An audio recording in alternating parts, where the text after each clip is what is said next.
Is it on? I don't. It usually takes a second to kick in on our side. I would be like, "Hello, everyone." There we are. We are. We are. Looks like we're live. All right. Now I'm getting the notifications. Okay, Okay, sorry and I about can hear that. myself too. All right, we're good. We're good to go. We're good to I'm go. so sorry when I forgot to press the live button on YouTube. I am so sorry. Yeah. I We were live on. Oh, it was only like a minute or two. It's fine. Um. I all I was saying was that we're starting off with marathon, and when I first heard about it, it just seemed like a very generic shooter game, online multiplayer service game. And I'm like, okay, this is another one. I was surprised when it was revealed that it was made by Bungie, and I was like, Bungie, Halo Bungie, Destiny Bungie. They're making a new sci-fi shooter game. Lord forbid another sci-fi shooter game. And this is the same company, and I know about some of the Destiny stuff because my sister's boyfriend plays Destiny all the time. Like he's like a huge Destiny fan. And he bought all the expansions and stuff. And so I've been like a little privy to some of the Bungie, well, what they decide to do with Bungie in some cases, the news on Bungie, and they decided to um they decided to take all the expansions, all the previous expansions, and to lock them into a vault, quote unquote, and to release it back to fans every so often, but behind a paywall. And I'm like, who thought this was a good Of idea? course. Who thought this was a good idea? They're like, oh yeah, fans are gonna go crazy for this. And I was like, no, no. Like there is a lot of expansions, like a lot, and okay, maybe I'm a little being a little dramatic, but it's like maybe like four expansions, and they're like $20 each. So what you're telling me is that you're taking away previous content behind a paywall and like drip feeding the content back to the players. That's what you're telling me? Good lord. And this is from Destiny 2. We're not even getting into like what they have planned for Marathon, which apparently was a previous IP that Bungie had, but when they first tried to launch it, it didn't go well. Surprise, surprise. Mm-hmm. Mm-hmm. But apparently they got paid out by PlayStation. I didn't know that they Bungie got bought by PlayStation, or was it Sony? Sorry, is it Sony? Sony, yeah, Sony bought the belt. Yeah, I like sci-fi shooter games. Sorry, Narlucha said I like sci-fi shooter games, but like all of them go down the toilet. It's because there's we keep we just keep playing this song and dance. We keep playing this song and dance. We keep nailing the same hammer, nailing the same nail with the same hammer over and over again. It's literally, we're just on repeat at this point because it seems like the AAA gaming industry does not understand and will never understand what we're telling them because it feels like we're speaking two languages. Like was it, the pharaohs used to only speak Greek, and then the peasants spoke, Egyptian. It's kind of like that. It's like literally two different languages because they think they're better than us. But it's just okay. Marathon. It's a bad idea. Like it legitimately is a bad idea. Marathon one or the original, it was never actually that good. Like it wasn't what I would say a worthwhile like IP was, in the sense of like it was a generic shooter that didn't have like a lot of staying power in, and maybe that might have been like just due to bad timing or poor like, you know, uh Yeah, I'd say that would be up to, just essentially bad timing, right? Like it never launched in a good way. Um and then yeah, just overall I would say that for sure, like just I don't like that, like this revival of this is it's so weird, it's so ill-timed. It doesn't really fit with like what I think most people want in a in a shooter. Like It's just the same thing that we've been getting for the last 6 like live service PvE, I think. Like it's just a live service multiplayer game again. And it's like, I don't know, like there is a market for that, but when it's already saturated at this point, it is saturated, guys. There's too many live service multiplayer games out there now. Like it's like literally that is like all gaming companies are even focused on right now is live service multiplayer BSery, and they're just adding more to the pile. It doesn't even stand out. I think that's the what is the major annoyance of this is that none of these, the only reason why Fortnite, and this is why God, gaming companies are chasing after the Fortnite like golden goose. And the no, they're reason not. no, I yeah, would they say are. They no, no, are. Yes, well, because Fortnite makes no, no, billions. yes, yes, but what I'm saying is like it's more But the so reason like why Fortnite is so popular today is because Fortnite has a mechanic added to it that makes it more dynamic and more special than any of the slop multiplayer shooters that come out recently, because you have the option of building forts at the same time as shooting other characters like PvP style. That is very unique. And Fortnite has been running with that for years, and they've been making billions off of that. And yeah. My point it just my seems like point is AAA services are just, or not services, AAA companies are just chasing that. They're like, why can't we get that? It's like, because they do something different and unique. And they yeah, just, my point is that it's not just the Fortnite thing, it's the COD, it's the modern warfares of the gaming universe, which is just this like absolute repository for trash. Like it's just don't, the same thing over and over and over again. And the reason why Fortnite is slightly better than all of the other garbage out there is that it does have this other mode that allows you to like it allows for more gameplay. In COD and in Warfare, the it's, gameplay is so simplistic. It's so simple. It's so rinse or wash, rinse and repeat that's, that it's like it's terrible. the reason why COD is literally the king of multiplayer shooters. Like Fortnite is there, don't get me wrong, but COD has been at the top but way before Fortnite.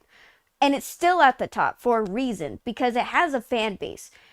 And there's a reason why it has a fan base. It's because the gameplay and the campaigns were really freaking good. But the gameplay is what keep people coming back. Is because the gameplay was tight, flexible, so freaking good, and they obviously like the graphics were kind of good too for around the time during that time. Like it was very really well maintained game and multiplayer. There was a reason why they have the fan bases that they do. Don't Mhm. get, but that was back in the day. Nowadays, COD is kind of like getting on greedy trends, which is a Well, totally they've different all been hit topic. or miss, right? But the problem is that it feels like Bungie isn't doing much to break away from the slop we usually get. It looks just the same, and I feel like they were trying to go for an artistic direction with the pixelated stuff when it comes to Marathon's gameplay. I can understand that they're going for a certain aesthetic. In my opinion, I watched this, was it a story trailer? It wasn't a gameplay trailer. I watched the trailer for Marathon, and it was the most obnoxious shit I've ever seen. Like literally, I got annoyed just watching it. I did see some people say that it was actually a really cool trailer. And don't get me wrong, I know the director's work. I have seen his work on Love, Smeks, and Robots. I've seen some of the episodes he worked on. I did love those episodes. They're actually very, very artistic, and I liked it. But when it comes to pushing a game with the same generic stuff and expect, this is Bungie where they try to take away expansions and to drip feed it to fans. And so they're coming out with another live service game. Do you think they're not going to do that again? They even said every season they're going to wipe whatever, I don't know, they're going to wipe the whole slate clean and then redo what, like the whole, like, was it the scoreboard? I don't know. They're like every season Yeah, yeah, yeah. they're gonna wipe everything out and redo it again. So it's like, of course they're gonna have microtransactions in it. Of course they're gonna start selling you expansions and stuff, and then they're going to take it away because they've messed up with the Destiny fans. They gave the Destiny fans too much content. That's the problem that they came to, because they realized, oh, we allowed them to have too much access to the content. So let's make a game. Let's make a game where it's brand new and we take away the content every so often so that they can get used to it. Because with Destiny 2, they got too used to us giving them content. So in a new game, let's just focus on that. Like, it's why do we have to keep having these conversations, guys? Why do we keep having these conversations? It's the companies are run by absolute morons. Don't you I mean, guys? I hate to say it, but it is empirically true. Like, I don't know what's happened at Bungie recently, but almost every decision they've made, it's like they're trying to like catch up to like where Ubisoft is in the hey, we screwed up and don't know what we're doing department. And I'm serious. It's like They're uh Bungie they're a long Bungie way has from messed Halo. up I'm just so saying. much stuff, and I'll say this for sure, 100%. Bungie is a lesson to every small indie company out there. They never, ever, ever should have sold themselves off. And it's like, and it's so sad because watching Bungie is like watching that person who just can't get out of like really, really abusive relationships. It's like they're in an abusive relationship with Microsoft, then they're in an abusive relationship with Activision, then they hop over to an abusive relationship with Sony, and it's like at some point you got to get your head out of like where you have it so firmly lodged up the backside.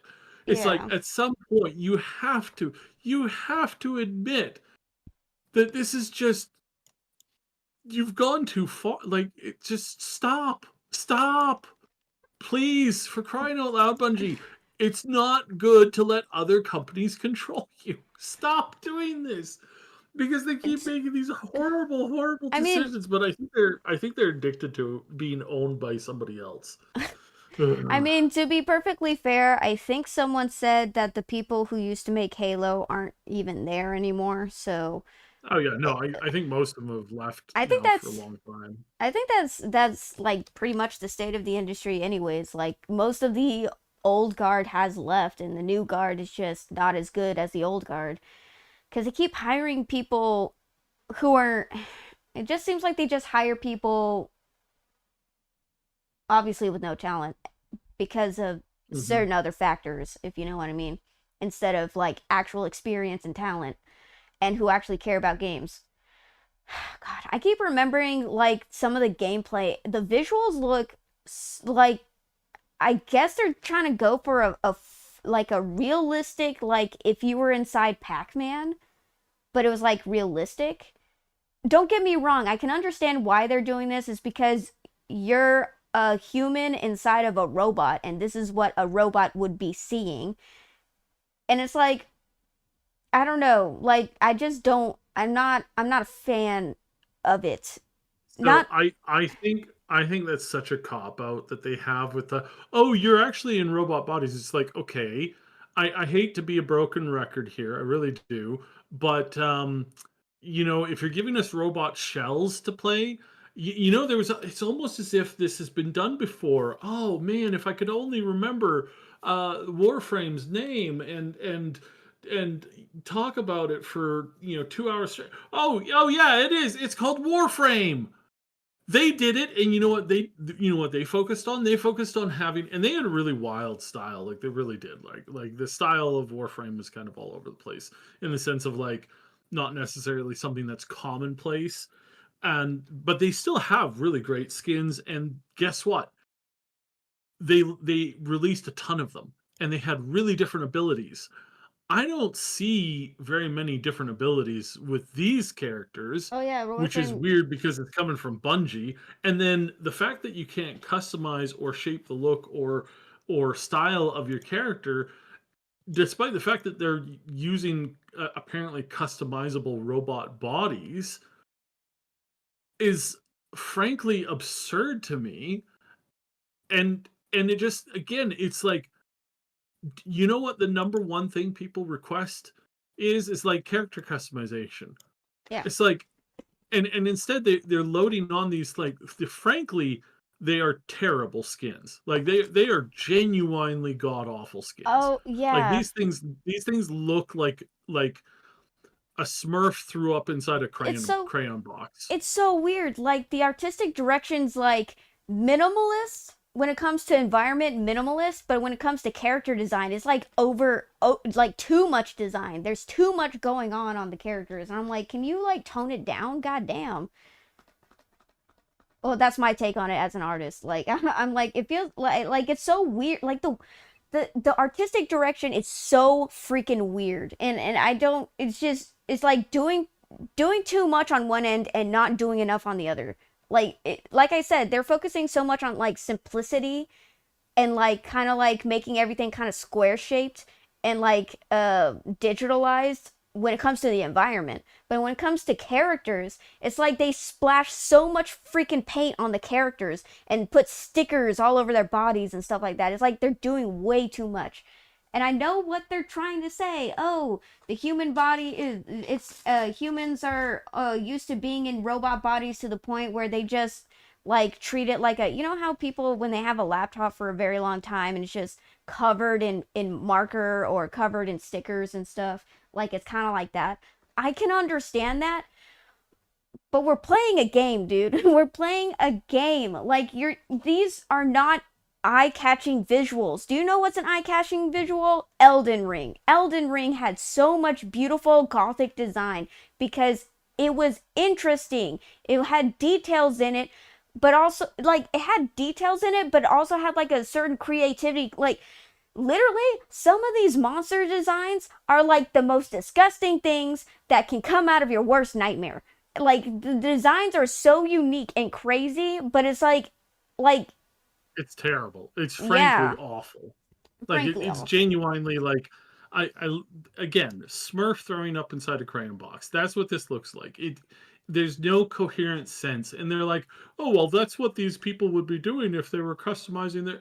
No, no, that's what a toddler would be doing if they were customizing it. Absolutely not. There's this. You can peel off stickers, right? Like I don't know anybody who does something like that with the exception of a handful of like 5-year-old minded people. You know, Like I when I walk in and I look like at their lunchbox or something, and it's just like it does look like this. But those guys are also the guys who, they're not exactly the brightest tool in the shed, and they've been working like a base minimum wage job for like 35 years. I So yeah, yeah, I call bullshit. yeah, like the moment I said, "Do you remember laptops when they're covered in stickers?" I was like, "Wait, that's something like preteens do." That's I was like, that's, "Oh God!" Like, oh God, that just goes to show how out of touch they are. Because I don't doubt none of these guys are like in their like 30s to 40s, and they're like trying to. They're like, what would the youngins be into? Well, they treat it. I don't know. It's just they're just doing the same thing. Now I will give it some grace. Let me give it some grace, okay? We're talking about this like me first seeing marathon gameplay and marathon uh trailers and visuals and stuff. I didn't like it. I thought it was no. I thought it was just generic slop. Slop. Yeah. I did I was like, hear I did hear that playtesters said that the gameplay was exceptionally brutal, as in it was very, very challenging. And I also heard that the player testers were veteran was it veteran uh live service players. Like they're very at the top of their game when it comes to multiplayer live service games. Like they're usually ranked 1 or whatever the top rank is, and they're very good at what they do. And they were playtesting Marathon, and they said it was very brutal, that the AI was very responsive. It wasn't like, haha, AI doesn't know you're there. I've heard that the AI is actually very, very responsive, as if you're fighting someone else. And yeah, it's very, very brutal, very challenging, is what the playtesters have said. And some people said that the gameplay was actually pretty tight, pretty good. Like it feels nice. And that was the main attraction when it comes to Bungie's games. The gameplay when it comes to shooting was actually really freaking good. That's why Halo took off as a series, and it's why Destiny took off as a series. Is because the gameplay was actually very, very tight, very, very good, you know? The problem, I don't doubt that the gameplay is good. That's what I don't doubt. What I have significant doubt is that they're going to give any players, I was going to say rights. I was going to say rights. That's not, they're not going to give players any breathing room when it comes to microtransactions. That's what I'm worried about. I'm pretty sure they're gonna stuff it full. It's a live service game. The moment I heard it was live service, I was like, oh, they're gonna riddle this shit with microtransactions, because they always do. They always do. And plus that BS they were gonna pull with Destiny 2, it's a given that they're gonna do it to Marathon. So it's like, that's the one thing I don't like about Marathon, is that I know they're going to put microtransaction greedy BS into it. That's why I don't like it. It can be good gameplay. People can enjoy it. You can enjoy it. But what I don't like about it is that it's just going to be the same thing over and over, like we've been seeing for years now. It's just, microtransaction stores, expansion packs, season pass, gotta pay out the ass, pay $30, pay $20 for skins, pay. And it's like, it gets tiring. I'm tired. And as everyone keeps pointing out, with prices rising and my paycheck not matching those prices, like going up with those prices, like I can't afford anything, and just you're asking me to pay out the butt for something that I don't even need. I don't need this. I don't need to pay for your skins. I don't need to pay for the guns. I don't need to pay for extra content. I don't need to do that. This is like of my own free will. I have the choice to choose, and I choose not to do that. And this is just going to be another nail in the industry's coffin, because they keep pushing stuff out like this that is going to guarantee them not making money. But I'm just saying, I was just going to repeat that, like, it's not unique. It's just generic. It's not, don't get me wrong, they did try to do some cool abilities with some of the characters, I guess. Some of them can do like scanning of the area and stuff like that, but you can get that from was it Titanfall? Not Titanfall 2. There's tons of games that do that. Yeah, I was like, it's not very unique. I mean, I guess it's like, oh, cool, you're a robot and you do like a sonar scan of the things around you, but it's like, I used to play like Blood Hunter in what was that game that came out after Titanfall 2? Everyone can't remember, that but I mean, it's not I've seen, Titanfall. but Apex, thank I've you. seen, Thank Yeah. you, Narlucha. Yeah, Apex. I played Apex and Blood Hunter or whatever their name is. Like you can like scan the area using them and highlight where people have gone if you use their ultimate. And it's like ultimate ability. And it's like it's the same thing, guys. It's the same thing over and over again, just repackaged and renamed. Like it's people are getting tired of it. People are getting tired of it. And yeah, like playtesters said it was good, but when it comes to overall social gamer view of it, no one's really interested. I think there was uh I recently saw it. There was like a meetup to like showcase the game marathon somewhere. I think either it was a meetup or like a demo release of the game. No one showed up for it. No one showed up to try out marathon because no one was interested in it. Like you can have people who say that the gameplay is good and stuff, but it's like we know where it's going to lead. At first it's going to be great. Everyone's going to love it. And the moment that they're just going to trap you into it. Because that's what they always do. They're like, "Oh, you love this? Let me take it away from you and make it harder for you to enjoy it unless you pay out money for it." Because that's what they always do every single time. And it's like people have pattern recognition. We recognize that they keep doing this and that's why everyone's staying away. I can't even say it looks pretty because it looks ugly, and that's one of the main reasons why. Well, I can't say main reasons, but it's one of the reasons why people are saying, "Wait, it looks ugly." Uh, oh yeah. Asmongold was also talking about how the character designs look the genders were very ambiguous, and because the genders look very ambiguous, people aren't interested in it. And he said that like, was it if people have a hard time distinguishing gender of a character, they're more likely not to uh pay money on it. And I think he's right on that because a lot of people have their preferences when it comes to The yeah, you're 100% right. And he yeah. is too. The market research is in.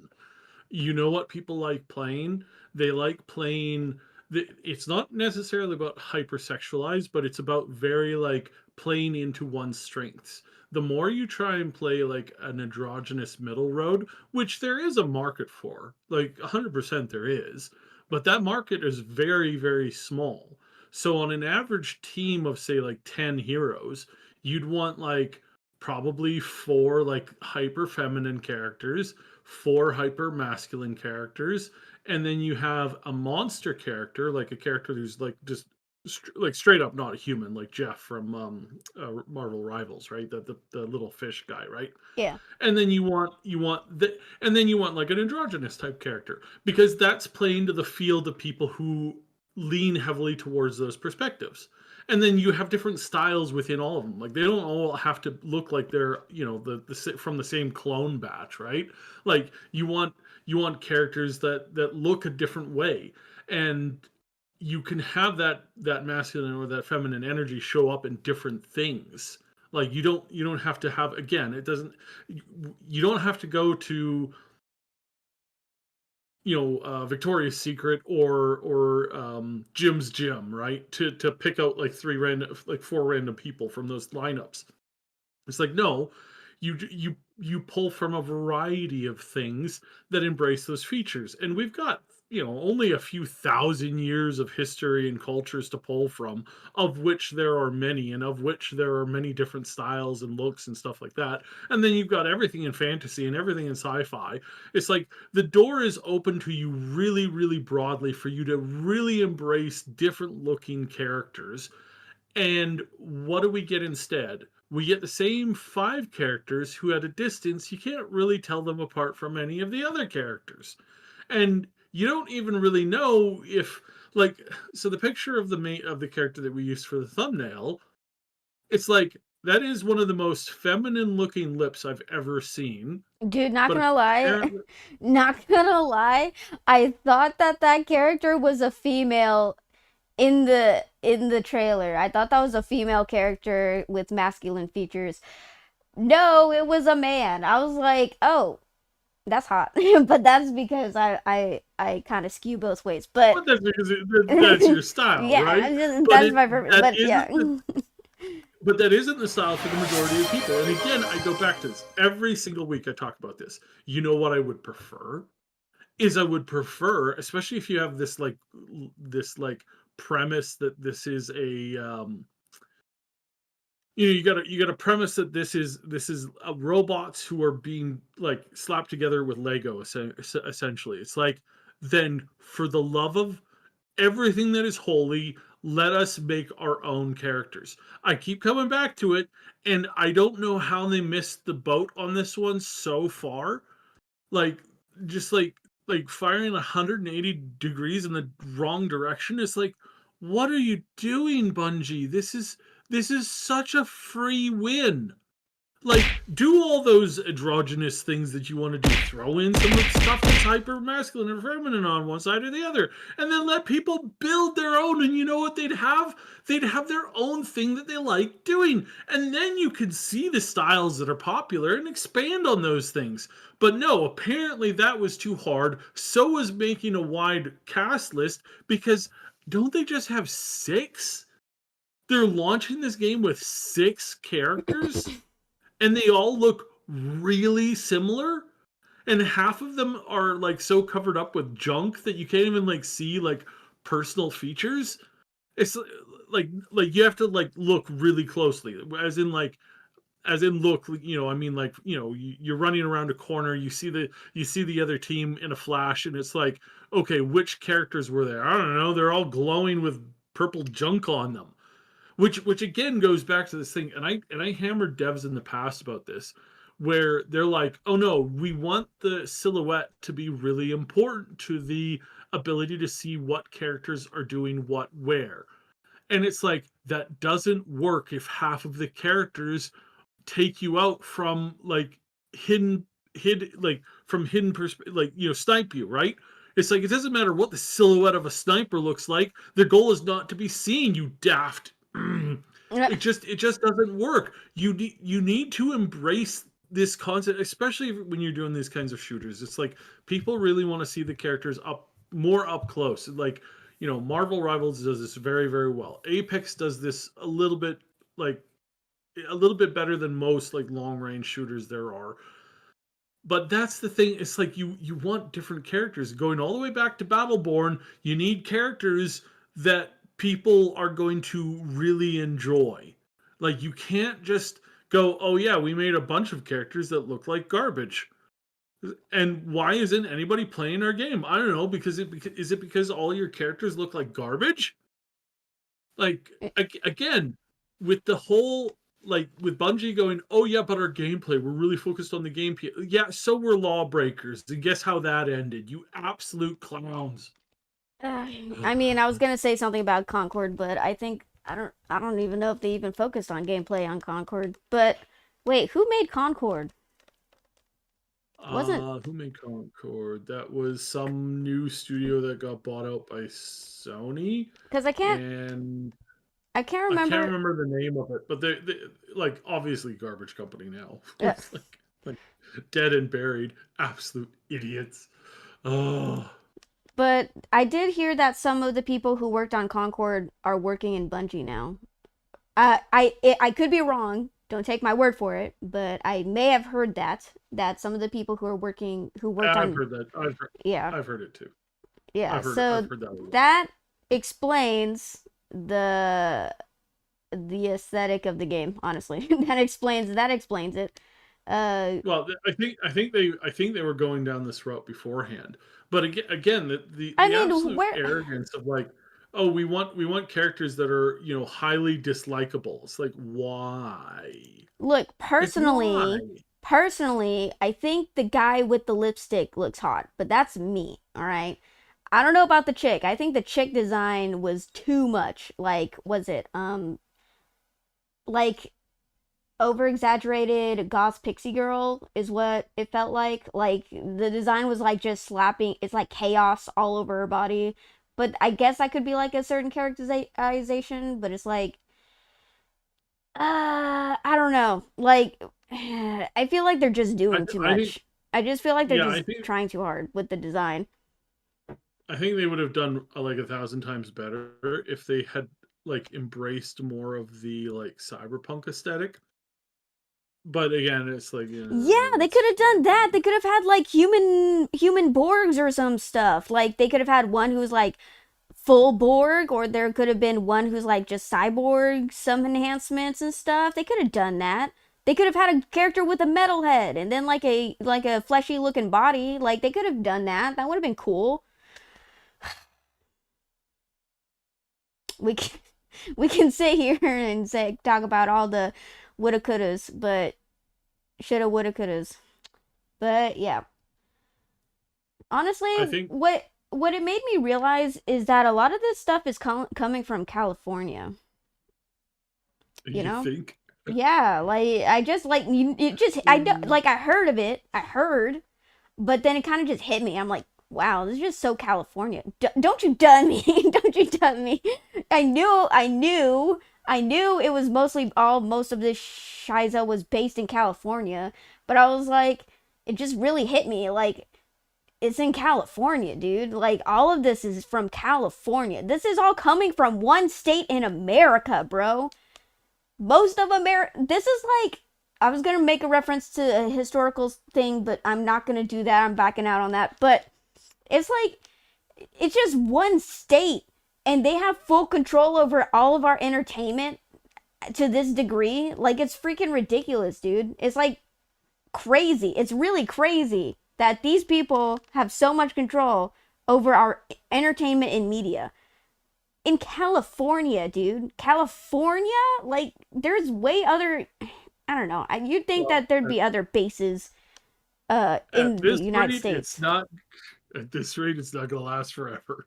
It's really Yeah, of not. course not. We're It all we makes are going sense. to see them. We're going to see them hit the wall at some point. Okay, 100%. I have a huge theory about all of this, but I don't know if we should get into it because it's very political. But I have a huge theory on why all of this is happening. And honestly, the sooner we have a game crash, the better, in my opinion. Because once the game crash happens, they'll be dead and buried, and in Minecraft, and we'll see a new age of gaming, and hopefully for the better. That's what I'm hoping for, at least. Hello everybody, just getting into chat. Hello, we're just talking about game news and stuff. We're yeah, talking about Marathon. Oh god. What do you guys think? Do you guys think that Marathon might have a chance, or do you think it's just going to be another looter shooter slap? I have no high hopes. Side doesn't have high hopes, but I don't know. You never know. Some people might be interested in it. Uh, Narlucha says Warframe is still going. Actually, so yeah, I know about that. Oh Was yeah, it? no, no, really. Yeah, they came I out with. pop in. Oh, sorry. I was just gonna say that they came out recently with a new expansion. I believe it was like 1986 or something like that. Like they're still updating the game with a lot of expansions. Everyone was going crazy from what I understand. Like the people were like really excited for the new expansion of Warframe. And honestly, I was interested in it too, but even I don't even play the game. I was interested. I was like, "Ooh, this expansion looks really cool." But yeah. That's just me, I guess.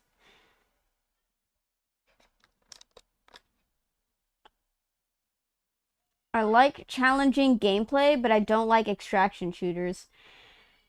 I mean, isn't Helldivers 2 an extraction shooter? Yeah, yeah, yeah. It's an extraction shooter. It's a different. I would say it's largely a different kind of extraction shooter. Like for sure, it's it is very, very, very different than most other I extraction mean, shooters yeah, it's a PvE extraction shooter. And because it's isn't Marathon? objective based.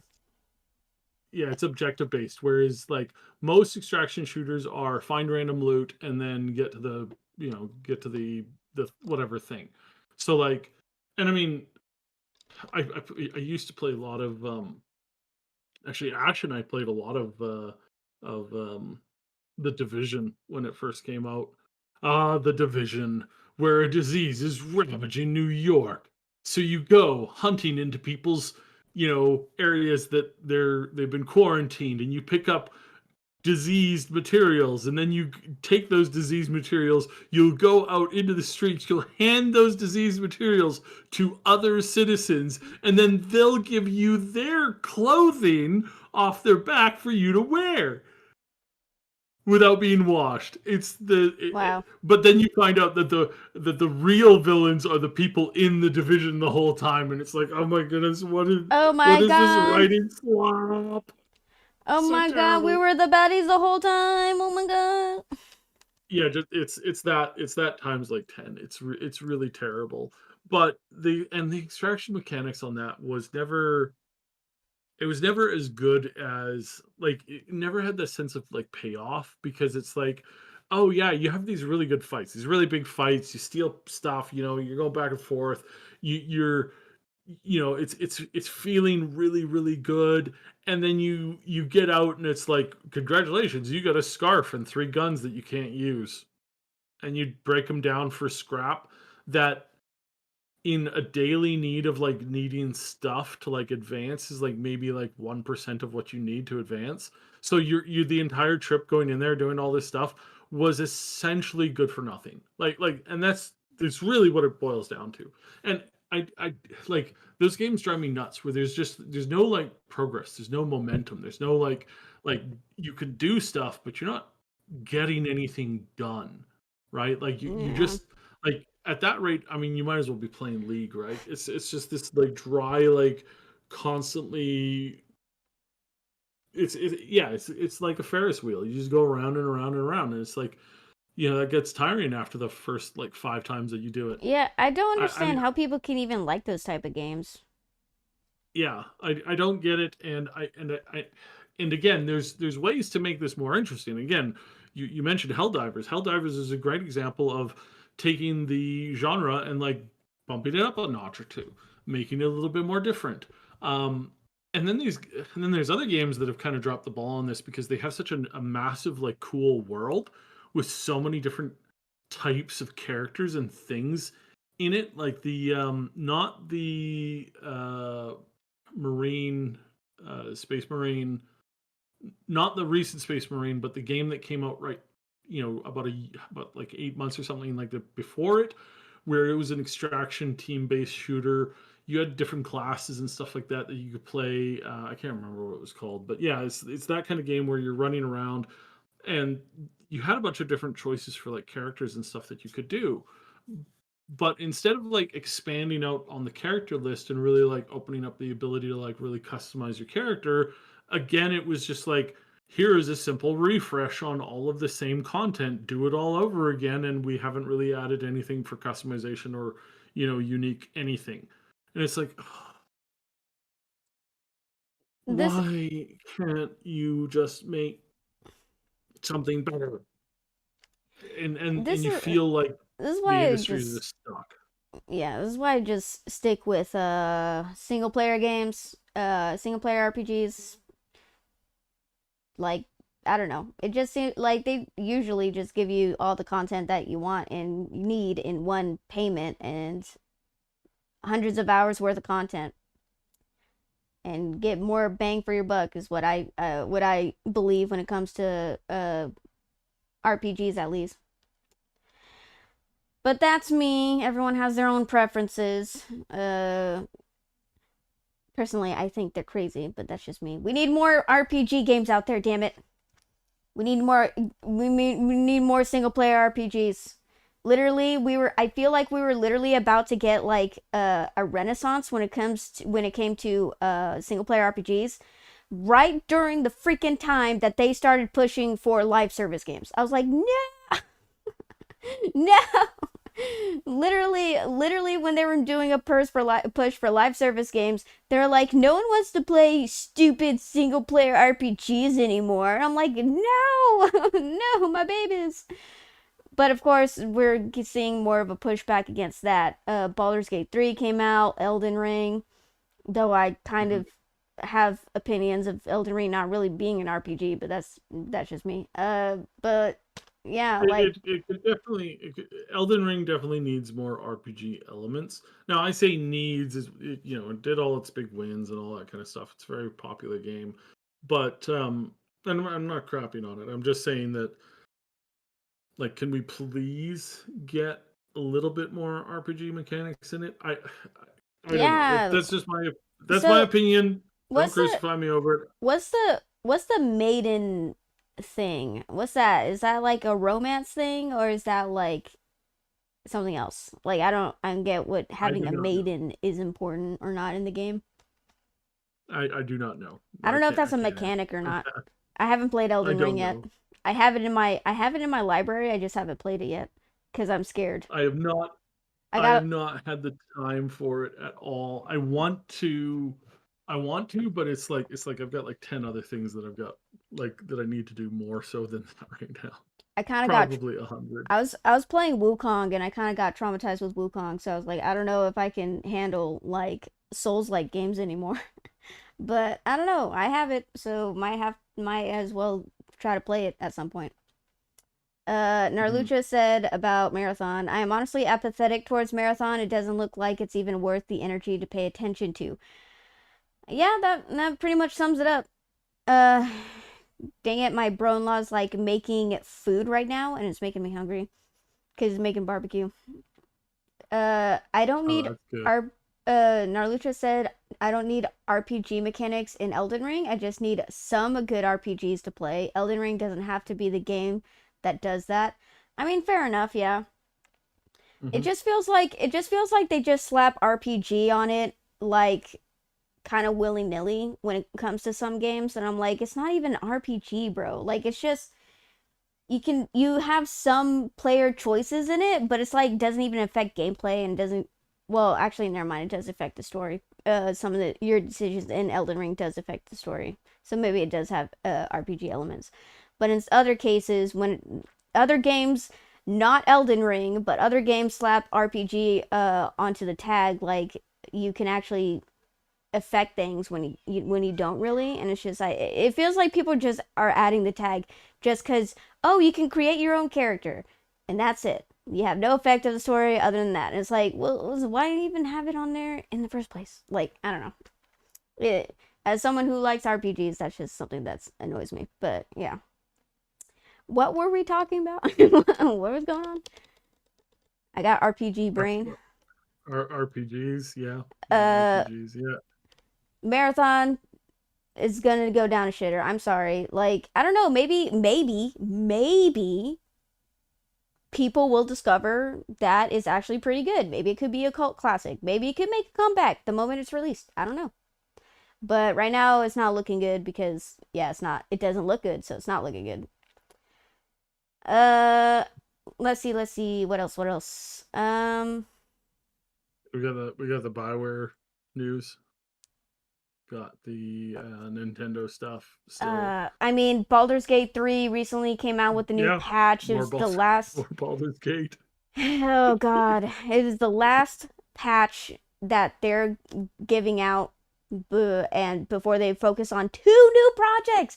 Oh my God. Oh, I'm so excited. I'm so excited. Speaking of RPGs, I'm so excited. Larian is finest. Larian is finally finishing up on Baldur's Gate 3 so that they can move on to two new projects. I thought they were just working on one. No, they have two new projects in the works. Something tells me that one's So they like an actual big game and the other one's probably going to be like a smaller game, maybe a card game. I don't know. But I'm yeah. excited. Just just so you're aware, 100% they have been working on more than like they have been working on these two titles for a while now. The team has slowly been transitioning over to these other projects. I don't know how many or in what full like category of stuff, but they have definitely been busy. um and I would say that we're probably going to see one of their games in. I don't want to be too bold, but I would say that we probably are going to see them sooner than a lot of people think. Someone was saying, "Oh yeah, it's going to be like 4 or 5 years before we see the next Larian game."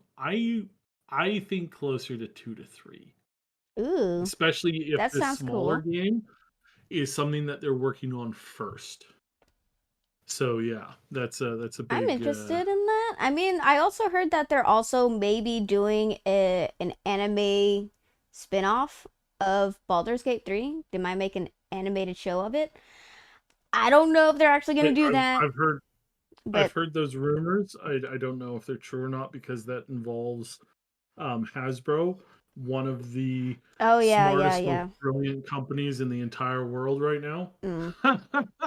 I'm kidding, of course. They're the dumbest. I mean, it worked out for Cyberpunk, unfortunately. Like they came out with a Cyberpunk Edge Runners on Netflix. It's a very popular anime.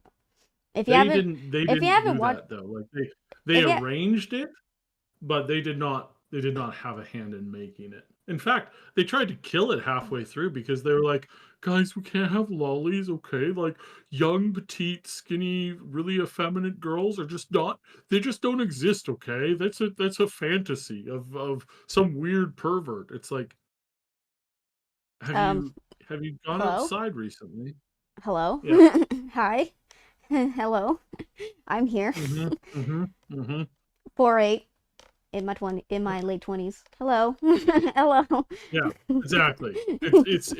It's absolutely mind-numbingly stupid for them to even suggest that. Yeah, I don't know what this whole trying to kill off lollies is. I don't know what that trend is, but it's like they're trying to make it seem like women under 5 feet don't exist anymore. And it's like, hello, I'm right here. I exist. Like, I don't know. It's just a weird thing that the internet's doing now, which I feel like I have to actively like push back against because obviously it's not very realistic. But all I'm saying Yeah, is it's a huge problem for sure. Like like 100%. It's pe- it's people of it's all so creepy. sizes, people of all sizes and people of all body types exist. Like yeah, like I said, I'm in my late 20s. I'm 4'8". I stopped growing. Apparently, you stopped growing around 24 or in your 20s. I don't know, but like I've been at this size for most of my life. Obviously, I'm not getting any bigger, so it's like hi. It's like hello, hi internet. We people do exist. Hell, I've seen people shorter than me. I've seen girls shorter than me.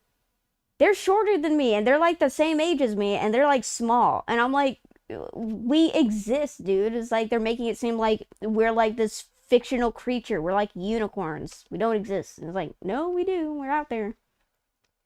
But going back to Larian and Baldur's Gate, the reason why people love Baldur's Gate 3, and not because it's an RPG or an ARPG, I believe, or is it CRPG? Can't remember. But Mhm. it's a not only is it an RPG and a fantasy RPG, but it's because Larian respects its fans and they don't BS them. They just give them content for free. That's why all these patches have been so crazy lately. Why people lose their minds over patches and stuff. Over like they keep updating the game over time, even after the game release. Dude, they were updating the game in early access. You paid like 40 to $60 for early access, right? And you give them feedback and they kept updating the game, changing it here and there. Then the game fully releases. You pay the price and they give you free updates years later. It's like you're like getting free content for years. And it's like because it's been like 3 years already, I believe 3 4 years.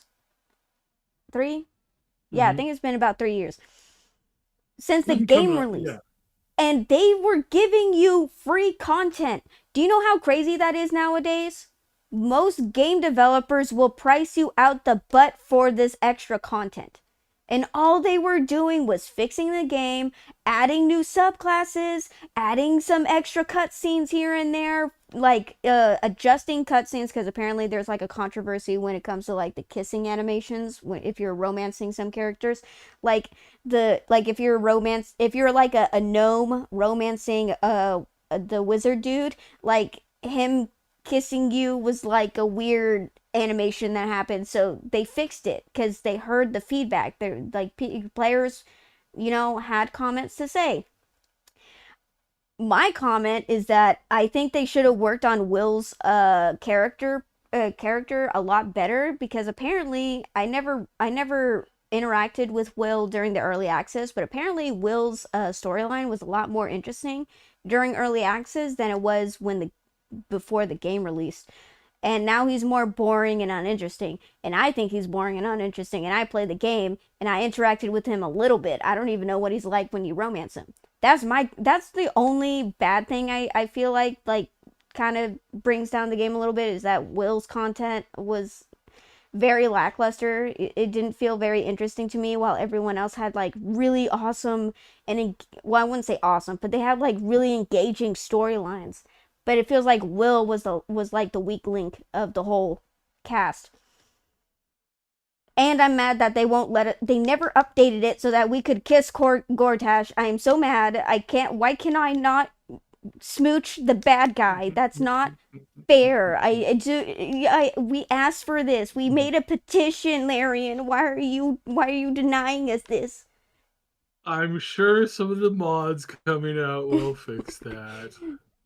Oh yeah, Oh, he yay! is one ugly guy though. I don't know why you'd be okay. Alrighty, that's fine. Did you just say he was ugly? How dare you say that? Wait, who was his voice actor? Oh god, I forgot his name. It's like Isaac something. Isaac, is it Isaac? Uh, hit. No, Jamuse, don't you bring up my Reaver thirst levels in here. Don't bring that up. Don't bring it up. Not here, not now. Don't bring it up. No.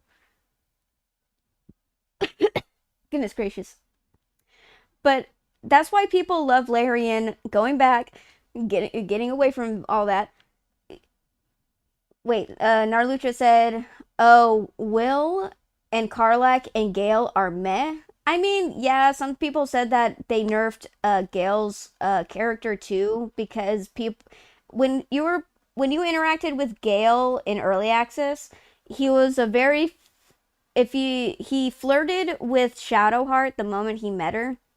So you knew, oh, he was kind of a playboy who was flirting with women, and he proudly announced that he was a very smart man, and you know it. Like, you know what I mean? Like he was like, I know certain things you don't know, so you need me. Like, he was very arrogant. And I liked that about him. And I thought that they kind of stayed with that, but they just with his character, they just like toned it down a lot, which is kind of unfortunate.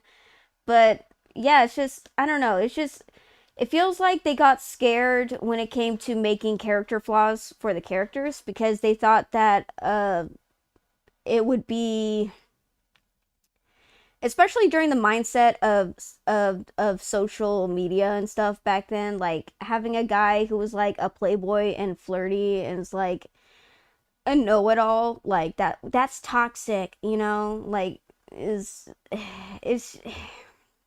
I'm just a little bit sad that they took in the wrong feedback. I feel like they took the wrong feedback.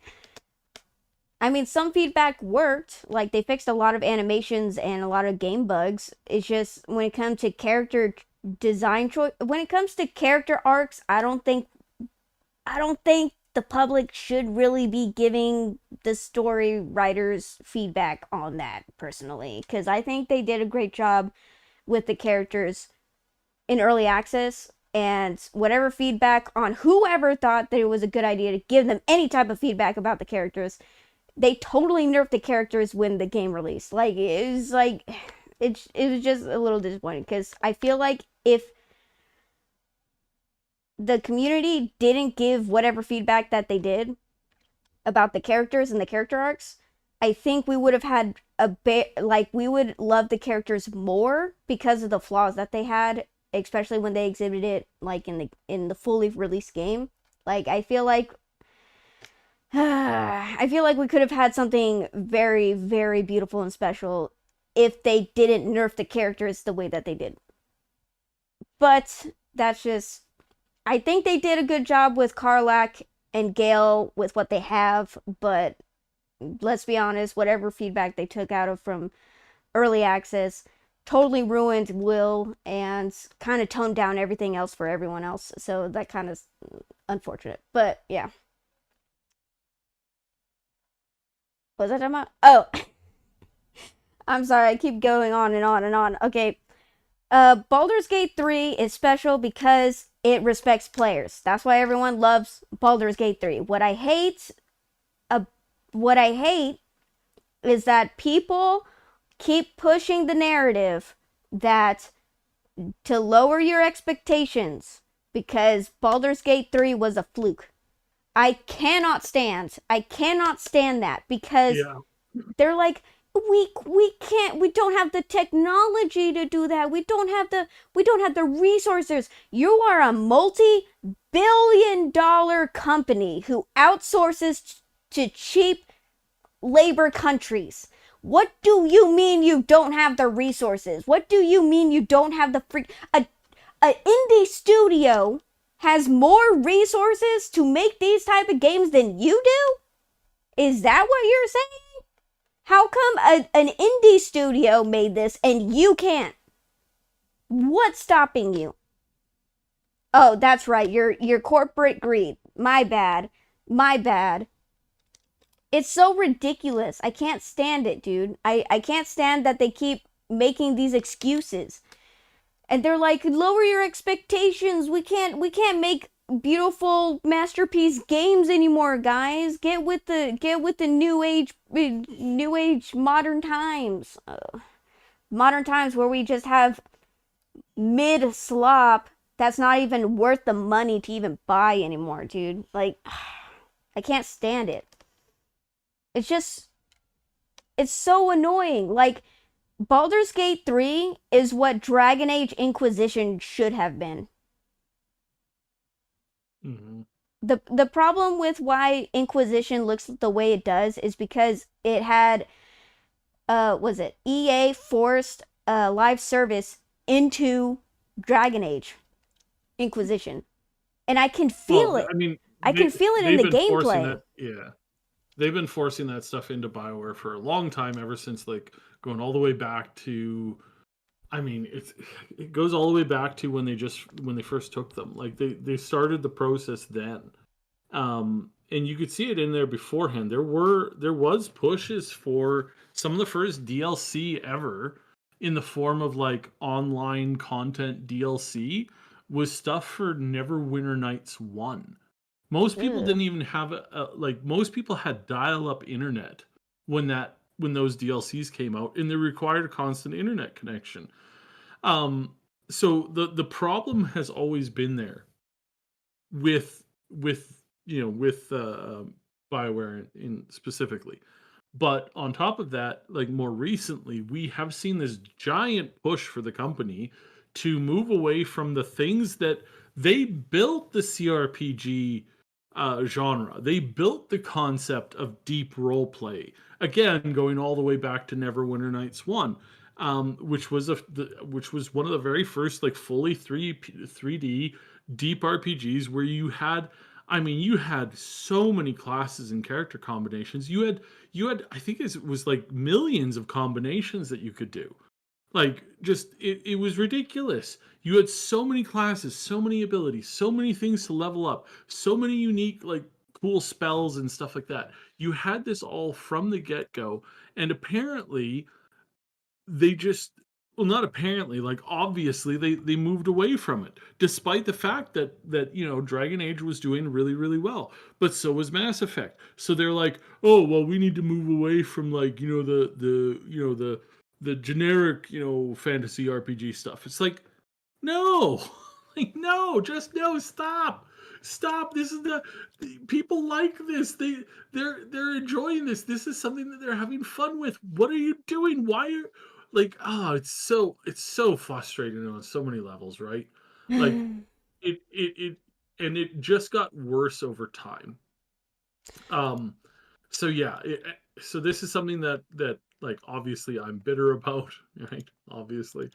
It is terrible, and it's absolutely disgusting to look back on this now and see a whole bunch of developers in the industry who were attached to these big corps, these big publishers that came in and said, "Yeah, we don't want any more CRPGs. We don't see a value in them because, well, there was no real math showing that to be true. There was just a bunch of people whinging and complaining about like how they didn't want to do that when they could just make, Candy Crush, and they could just sell so many more, Candy Crush games. Like that's obviously like way more important, isn't it?" And it's just like it's like just it's how stupid are you? it was They annoying. walked away from this and they made it worse. It's because they had this weird mindset that, and this one came out from a former old guard BioWare dev before he left Mhm. the BioWare for good. He said that there was this weird mindset that EA thought that no one was interested in Dragon Age and Mass Effect was more modern and would get more popularity. Get more And it clicks, yeah. and it showed because they showed more favoritism to Mass Effect behind the scenes. They showed more favoritism to Mass Effect. And you can see it in the development cycle. Dragon Age Origin comes out to massive success, right? Oh crap, did Mass Effect come out after that? Mass Effect 1 come out? Well, so they I forgot did what the order was. Was it so it's was it Mass Dragon Effect Age? 1, then Dragon Age 2? That's a very good question. Because they thought that Mass Effect was going to be a lot, more sell more because it was sci-fi and more modern. I honestly think Dragon Age Origins sold way more than Mass Effect 1. And then I don't think the executives like that because gave they gave Dragon Age 2 developers a year and a couple months. A year and a couple months to make Dragon Age 2. While they gave Mass Effect all the time that they needed for their development cycle. How crazy is that? That is crazy favoritism. I would have left, honestly. I would have been so fucking mad. I would have been livid. Like, and then it caused a rift apparently between the the two different departments Like of the teams, yeah. the Yeah, it did. teams of Mass Effect No, and Dragon Age, because obviously yeah. one was favored over the other. Hello, Charles Fang, Charles F. 4 Ing. Sorry, fantasy is king. Exactly. It's annoying because they were, and it also goes to show the uh how talented the writers were in Dragon Age 2, that they only had a year and a month in order to make a game, and it still holds up to this day. I am a huge fan of Dragon Age 2. That's like my most favorite game out of the whole franchise. Dragon Age 2 is, in my opinion, like a masterpiece. It's so well written, and knowing that they only had a year and in a month to work on the story, and like so much content that they tried putting as much content as they could in a year, and the writing is so good, like that just makes me love the game even more, and just goes Mhm. to show how talented they were, that they were able to do that in a year. Good lord, like goddamn, that just respect, it makes me respect them all the more for it. It's just a shame that people didn't see it that way, because obviously when it first came out, it bombed because it wasn't as good as Origins. You can only play human race, even though developers in BioWare said if they had enough time, they would have let people, have a pick of different races, and they were going to introduce the Kunari as a race that you could play. Like they were going to give people the options. It's just fucking EA, took that away from them, and it freaking sucks. Uh, Jamuse said, David Gator's outlook has been that EA favored Mass Effect and put the hit on Dragon Age. Seems to be the issue when you look at Veilguard 2. Nothing else makes much sense except believing that an inexperienced manager from The Sims was suddenly a huge fan of fantasy roleplay. Yeah, that makes way too much sense. They purposely killed my favorite franchise just because they didn't like the fact that it wasn't modern. And let's be honest, Because EA is full of nothing but EA as a company is run by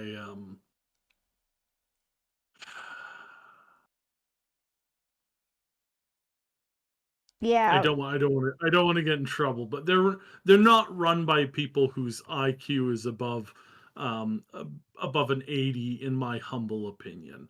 I think without a doubt they are some of the dumbest CEOs that this world has to offer. It's like EA is like there's a reason why they kept winning like most hated company awards. And they were yeah, upset by that. They're like, why is this happening to us? I don't know, because you're complete and total garbage. Like read the room, maybe? I don't know. Like yeah. try something, dude. Like Your little oh bat is so Lord. adorable. Thank you, Charles. I like my little bat. He's very cute. His name's, oh God, Winston. I think chat named him Winston. But yeah, he's adorable. But it really sucks for me because I adore the Dragon Age setting, and Hmm. I can understand why EA didn't like Dragon Age. I love Dragon Age for what it was. It was dark, it was gritty. It had issues in the way that every society has issues. Do you know what I mean? Like nothing was perfect in that fantasy world. And that's what I loved about it. Was that nothing like it was people were fighting to survive and people were not nice to each other because, it's a medieval game where religion is king, and if you don't follow the religion, stuff happens. And it's like, well, you get that in medieval settings. People were very close-minded back then, especially when you introduce magic to it. Of course that's going to happen. But EA didn't like it because it was problematic. We're gonna get issues with all the blood and gore, guys. We need to censor that. Like it's gonna be hard for us to sell to families, And it's like that's not what the game is about, bro. That is not what the game is about. That's not the game is about. Like you can play a character of power. You can play an elf that is racist to humans.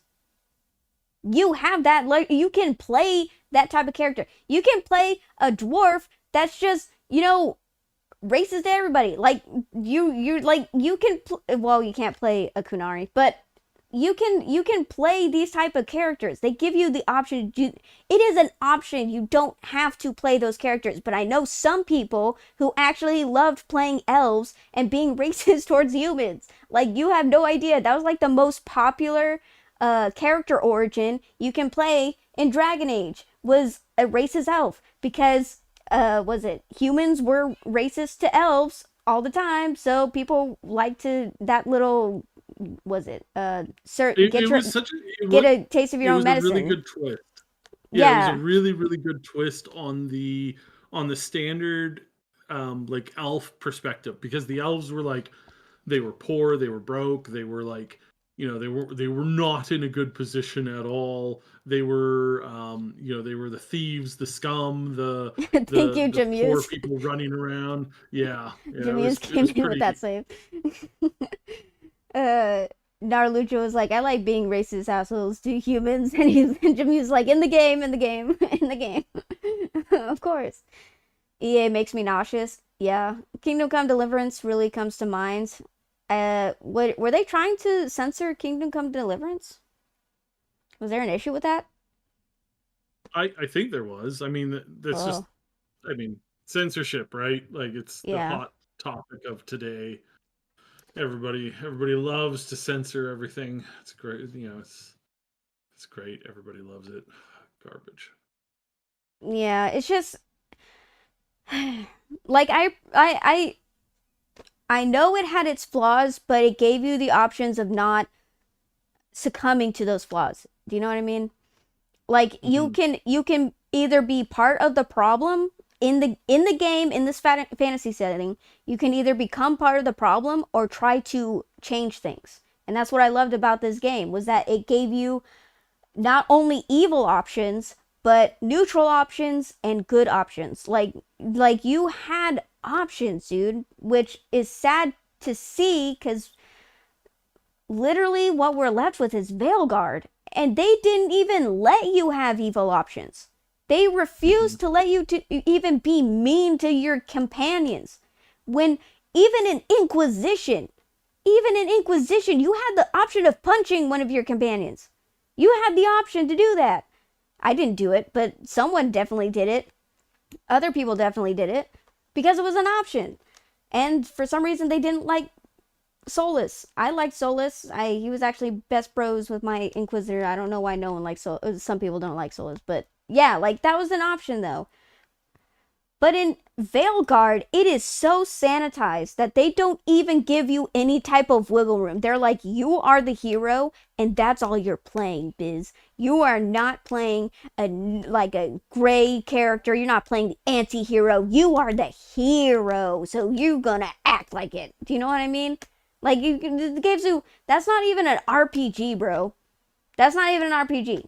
Like you're just railroading me. This is like a railroading D&D campaign.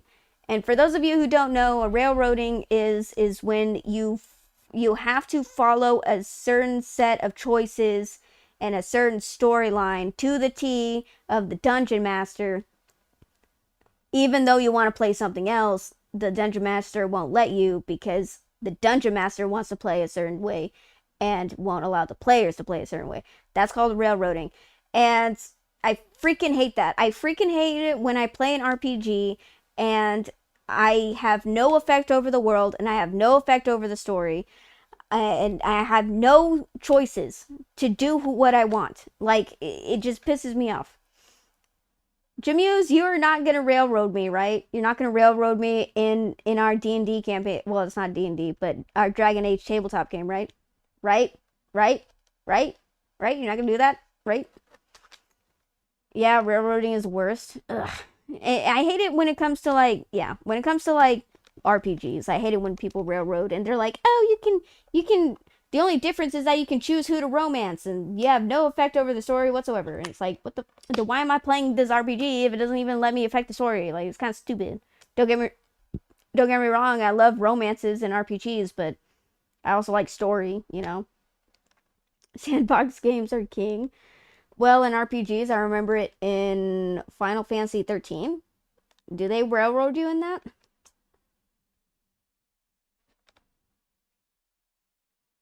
Jameer said there was a lot of about censoring it for intolerance and such. But where you It's so. start out, but where you start out Uh, is as a blacksmith's son, so you don't learn about the world until you talk to people. Oh, that was literally on a railroad at the beginning and middle. Good lord, god damn it! You're really making he's making a joke. Anyways, I feel like humans are overhyped in games. They are the default, and that feels so egotistical to me. Sure, sure, Narlucha. Okay, sure. But yeah, it's just really a shame where BioWare is now. Like, and EA purposely killed off BioWare and literally strangled it to death. And I hate that they did that. And now all that's left, they set out to do what they wanted to do. They killed Dragon Age. I bet they're so happy about that. Now all that they have to focus on is Mass Effect, and they're gonna get all the time they need. They're gonna get all the resources that they want. But to be perfectly honest, the last game that came out of Mass Effect was Andromeda, and Andromeda was the worst Mass Effect game I've ever played. Like, I played 3, and I liked 3. Some people don't like 3, but I like 3. And then I played Andromeda and it was like so bad. And for some reason, I keep getting suggestions of forums talking about how great Andromeda was. Andromeda sucks, dude. What shitty game have you been playing that you think that Andromeda is a good game? It is not. It's like Inquisition in space, but with but suckier writing. Like what the heck? Like Inquisition has better writing than Andromeda. Like what are you talking about? It's just this is where we are. Yeah, Andromeda's writing was always really, really bad. Like just generally speaking, it was not well put together, well reasoned, well thought out, anything like that. It was always quite yeah, it was never good. It was never good to begin with. But the good news, and you can tell that EA took ideas from Archive Entertainment Studios, yeah, or Archive Entertainment, archetype.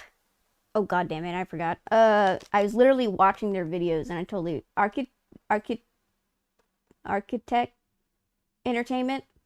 Archetype. You're talking about archetype? Yeah. Yeah, Archetype Entertainment. They are the spiritual successors to Archetype. Sorry, Archetype Yeah, Entertainment. there are several studios based in Edmonton and Texas now that have a lot of old school Bioware people in them, and it's frankly really cool and refreshing in some capacity to see that's where hopefully we're headed towards something like nice and good again. I kind of I don't know if that's I I don't know mean, if we'll get that in the long run, but yeah.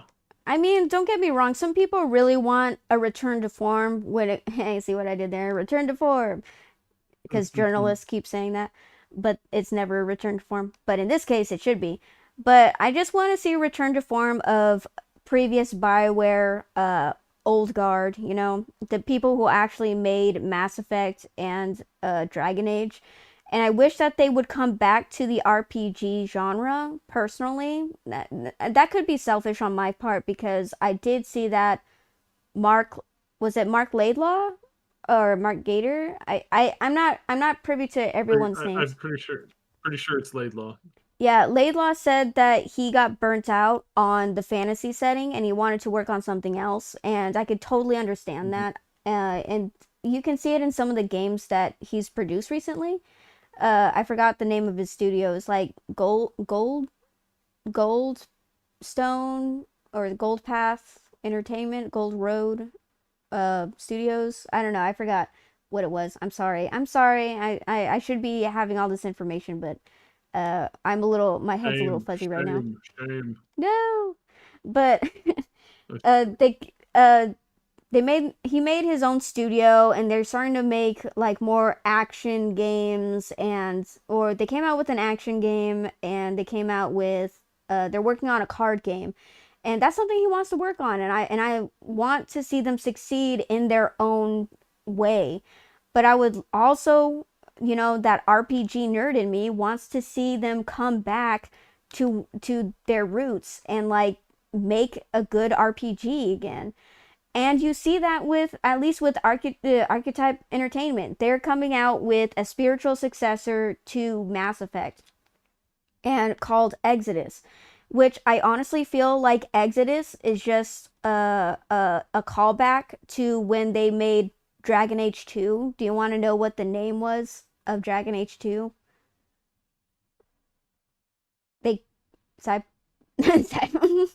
Yeah, go go ahead. I'm waiting. the, they called it Dragon Age Exodus. They wanted Hmm.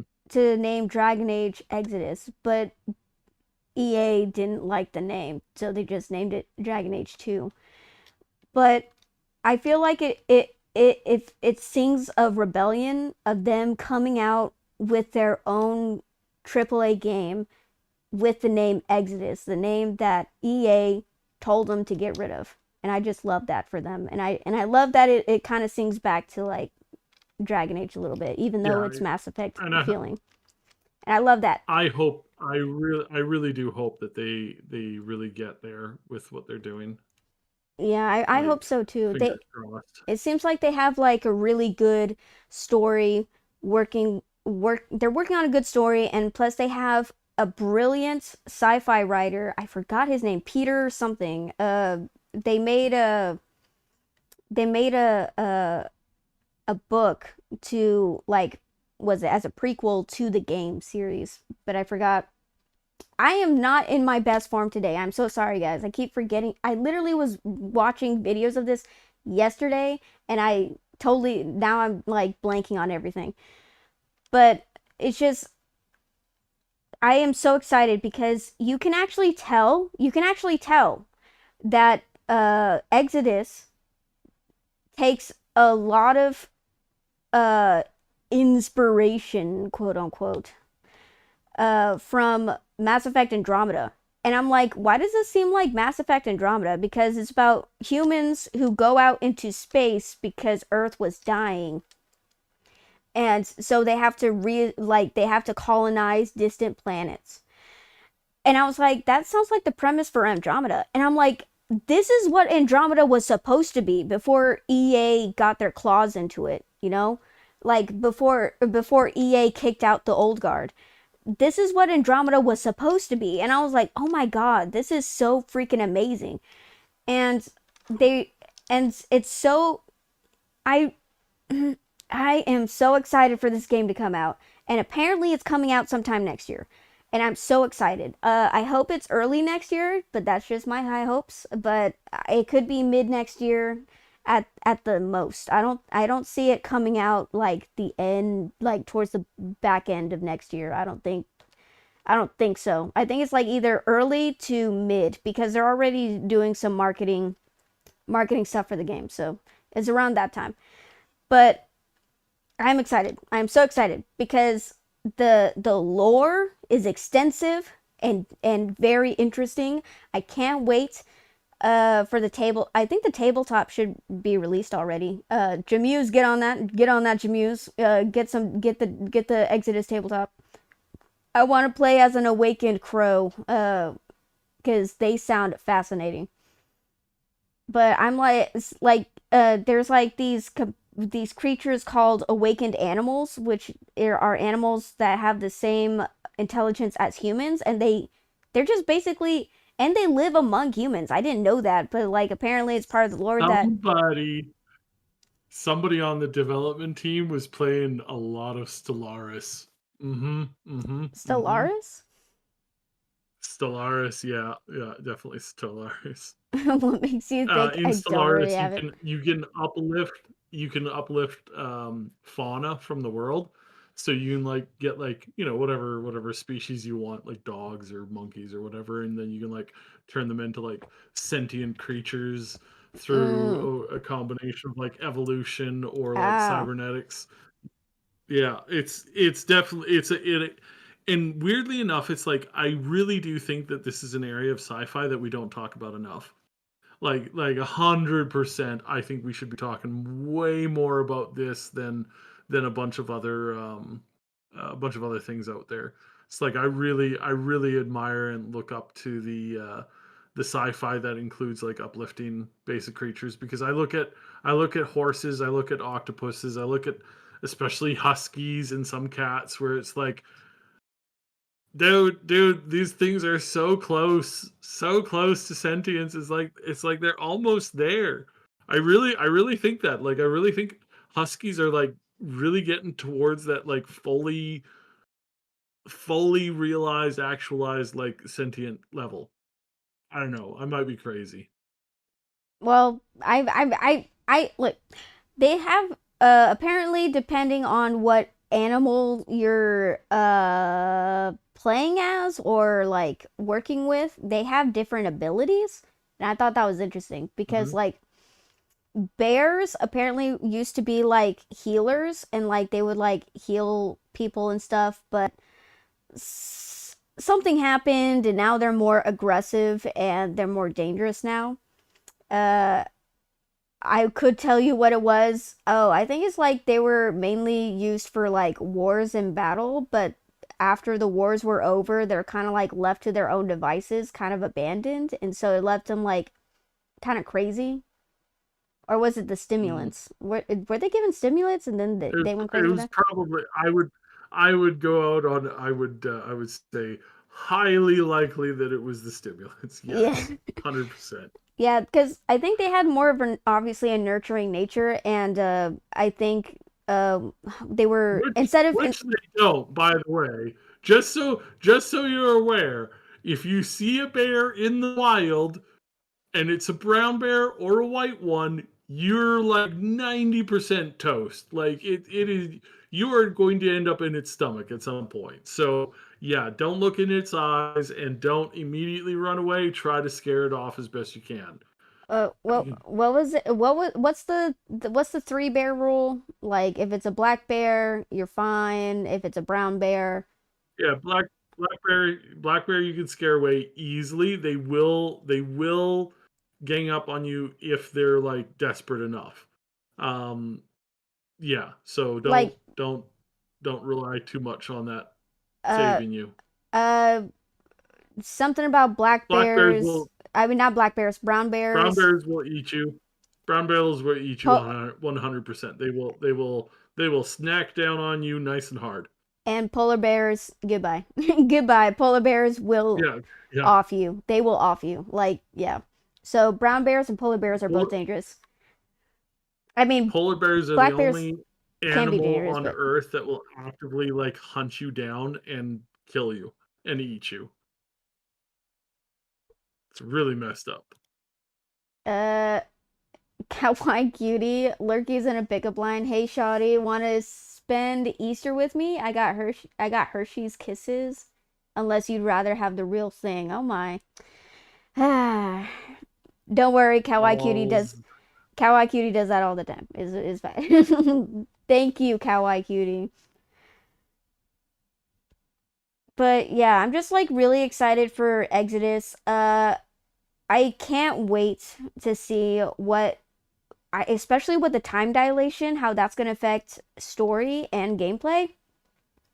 Especially when it because you're going out to hunt for alien tech, well, quote unquote alien tech, which is just really futuristic tech, and bringing it back to your city to advance it technologically. And is Oblivion remake released? No, not yet. I think it was like sometime next year No, it's gonna be a while yet. yeah. It's not coming out tomorrow. That's for sure. Oh no, but there have been leaks that it is a thing that's happening and people are freaking out about it. Uh but yeah, I'm excited for Exodus. I don't know why they keep pushing that awesome. Are they going to do that with Exodus? Is that what they're going to do too? They're going to start saying that like, oh, don't expect game studios to come out with games like this. It's a fluke, guys. Just like Baldur's Gate 3, it's a fluke. We don't have the Well, resources. I am still not sold that Exodus is going to be as good as we hope it will be. I think it'll be fine. I I have have been faith. burned so many times before, especially by You know people who what? make games in Canada, You know, that I am at this point I'm like do I'll you know believe it when I see it. you know what gives me faith that it's going to do okay, Saib? Do you know what gives me faith? Is it Is the Easter bunny? it's the little wag of the Easter Bunny's tail, but the fact that the marketing is so small for the game. That's what gives me faith. If they were pushing the marketing very hard, I would have been a little more skeptical, especially because it came from Wizard of the Coast. But the fact that the marketing is actually hasn't really reached that many people gives me faith that it might actually be a good game, Mm-hmm. in my opinion. uh Never have faith. I'm gonna ignore people. I'm gonna ignore you. La la la la. I'm ignoring you. We're gonna have faith here. We're not gonna be doom and gloom here. We gotta have faith, guys. Stellar Blade is a fluke. BG3 is a fluke. Expedition 33 is a fluke. I mean, better games from someone outside the publishers.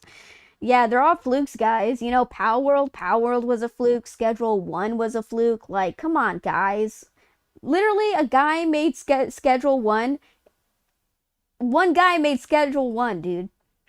One guy made Balatro. Like, what the heck?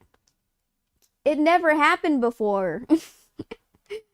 Yeah, that's what they like to keep telling us. It's never happened before, guys. We can't make really brilliant games before, even though we were making brilliant games back in the early 2000s. We can't make that anymore because everything's expensive now, and you're a multi-billion dollar you're a multi-billion dollar company. What do you mean that you can't afford it? You make billions every year. Every year. You make billions. You make millions in months. What are you talking about? Oh, Space Marines 2. That didn't happen. Oh yeah, they like to ignore Space Marines 2. They just don't want to admit that they make slap. Oh hey, Lazy Clay Gamer. Exodus sounds more like a name for a sci-fi game rather than a fantasy game. So calling it Dragon Age 2 makes sense. And not really. I mean, the reason why they called it Exodus before was because you had to leave your home for somewhere else. So you were doing a mass exodus of I'm trying not to be a nerd and be like, well, let me tell you about the lore of Dragon Age. And it's like I'm trying not to jump into that, but the reason why they wanted to call it Exodus is because you were forced out of your home because dark forces literally forced you out of your home, so you had to start anew somewhere else. Just be nerd. Yeah, what? You know what? I will be nerd. Demons forced you out of your home, so it's just that's why they want to call it Exodus. But yeah, like you had to start off somewhere new now as like a new character in a new land, and you know, making a name for yourself. Uh, and plus, they never called Mass Effect. They never called Mass Effect Exodus. They never did that for Mass Effect. I'm just saying. But yeah, I'm super hyped for Exodus. Yes, thank you, Lazy Clay Gamer. At least someone else is also as excited as me. Unlike the recent annoying Last of Us collection, aka another Last of Us re-release, I'm really excited for Oblivion remake. Yeah, like, do you want to talk about the Oblivion remake side? Because I feel like you'd have more knowledge on that than me, honestly. Yeah, well, I mean, I didn't believe that it was actually a thing for a very long time Oh because yeah, the everyone was. technology that they're using to make it Oh was yeah. just and the way that it was like the way that it got announced or like leaked or whatever, I was like, this sounds ridiculous. Like this sounds like there's no way this is going to happen. Like that's what I thought. And I still don't know if I'm like I might be, I might be crazy still. uh like I still have some level of doubt to it, like genuinely do, like genuine doubt. Like I look at it, I hear what they're saying, and I go, really, like really, like oh, okay, all right, okay. Well, if they think they can do it, I mean that's you know more power to them, I guess. I mean, um I had a feeling that they were working on a remake. It's just that they were keeping it in the background. It's just I was just wondering when they're going to announce it. Like they would have to make I feel like it was in a development for a while, for many years. But they said it was hard to take that type of game as big as Oblivion and to like remake it, and so it would take them a long time to do, or that's what my understanding of when it comes to remakes of older games, that it takes a really long time to try and enhance them, especially when you're using an engine like Bethesda's. Like it takes a really long time to get as much detail as you can from it. And mhm. I knew that they would have to be working on this because there's no way that they can't be.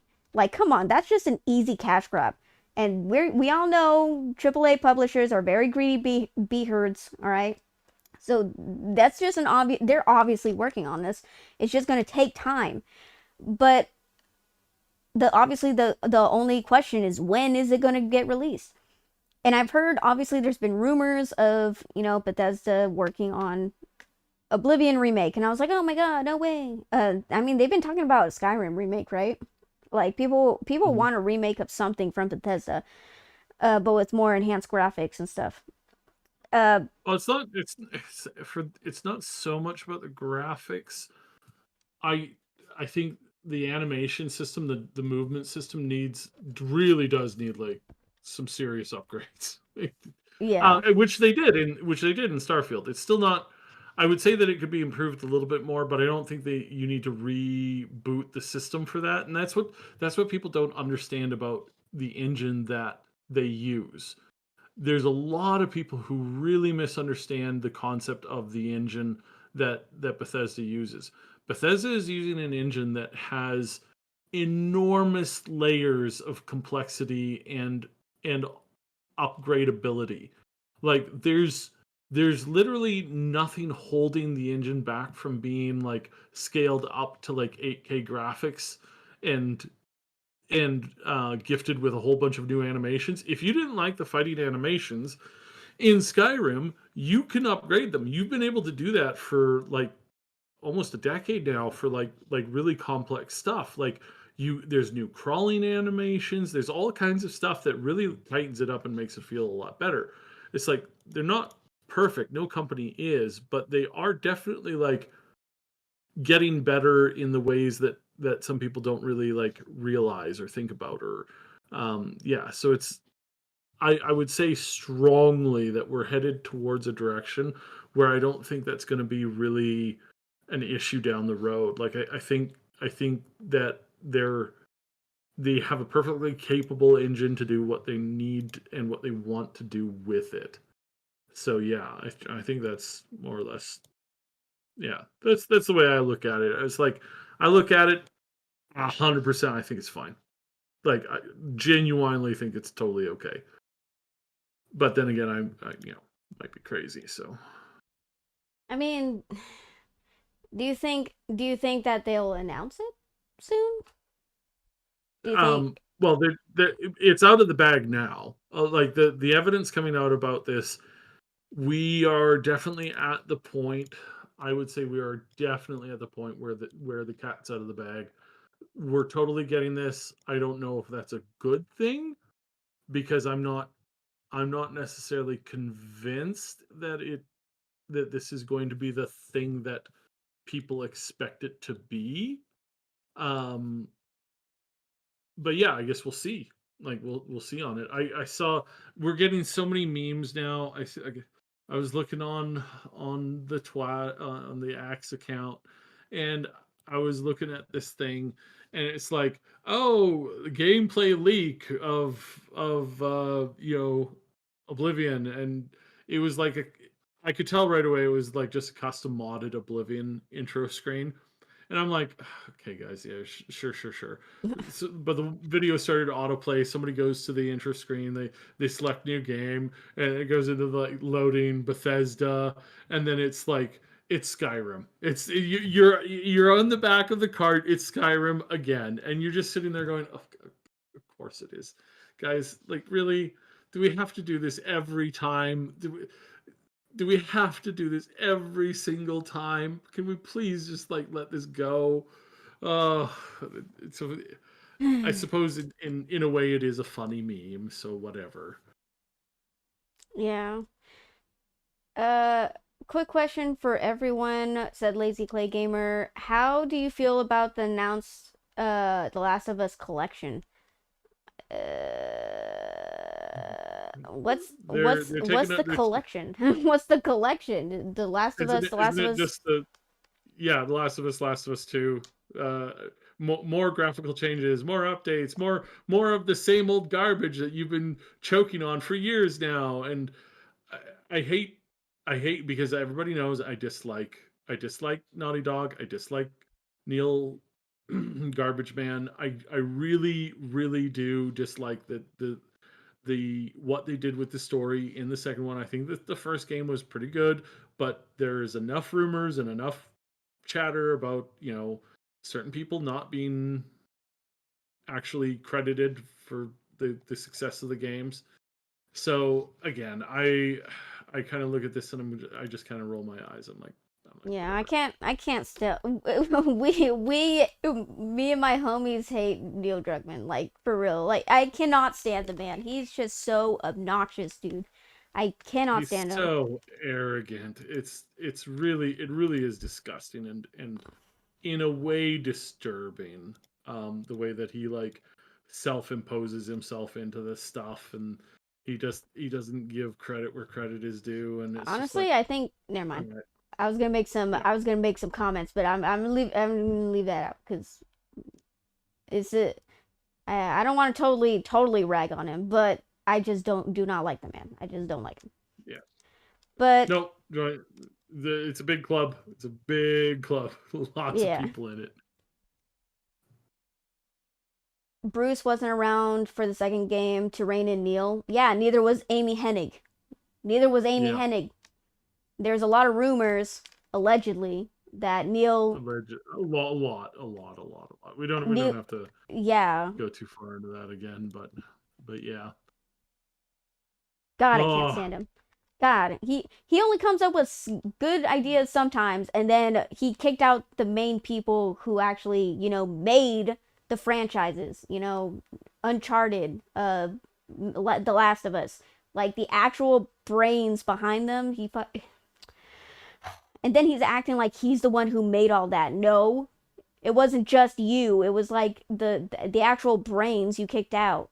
You know what I mean? Like he's yeah, taking credit for there all was of a it. lot of that. Yeah. He's There are some people that are divas and credit hogs and stuff like that, and like I get it, there's some people are, you know, the divas thing. It's like there's another like there's a particular content creator, not in our field, so not like in the gaming spheres, but there's a particular game developer who, so again, not game developer, I'm mixing up my words. There's a particular content creator, not game developer. There's a content creator who, um, again, different sphere, not anybody you know, most likely, who is like rumored to be a diva behind the scenes. It's like 100% he is.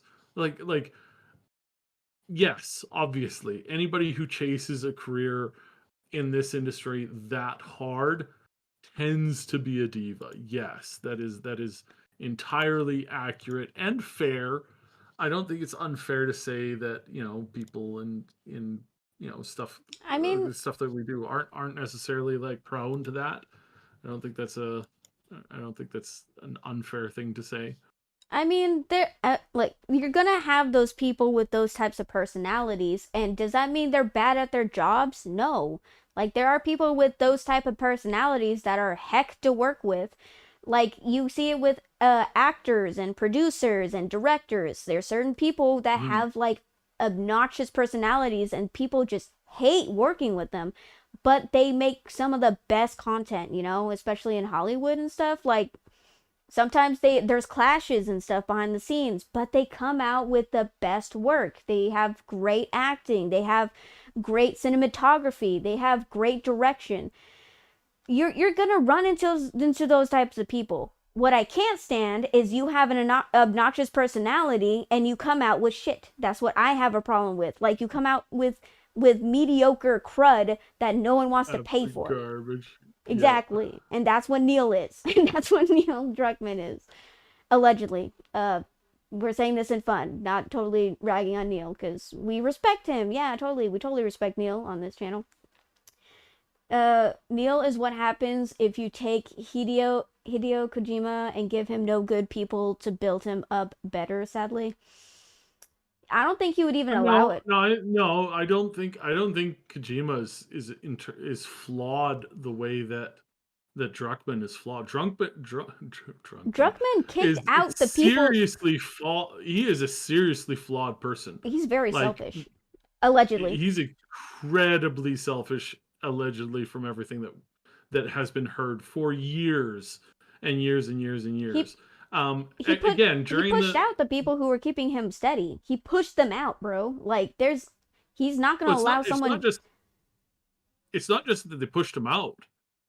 like during the award season for the second game when he won every single award, including best racing game. Yeah, I'm joking, Racing. obviously. I was like, what the? That was the joke, is like he won every single field. Where Okay. like what was going on? Is like here was a dude inside of his room in his house, um didn't even bother to have like a screenshot of like people on the team or like community folks or anything like that. It's just him sitting there going, yeah, I'm, praise me, I'm the best. It's like, or not, it's just it's like, let's agree to disagree, Mr. I'm the most important man in the universe. Yeah, I Yeah. dislike him. I dislike him. I dislike him. Says kind of says a lot about Sony when they went Hollywood under Jim Ryan. I mean, Yes, yes, that is 100%. Yeah, that's definitely what happened there. we do see it in the VTuber space too.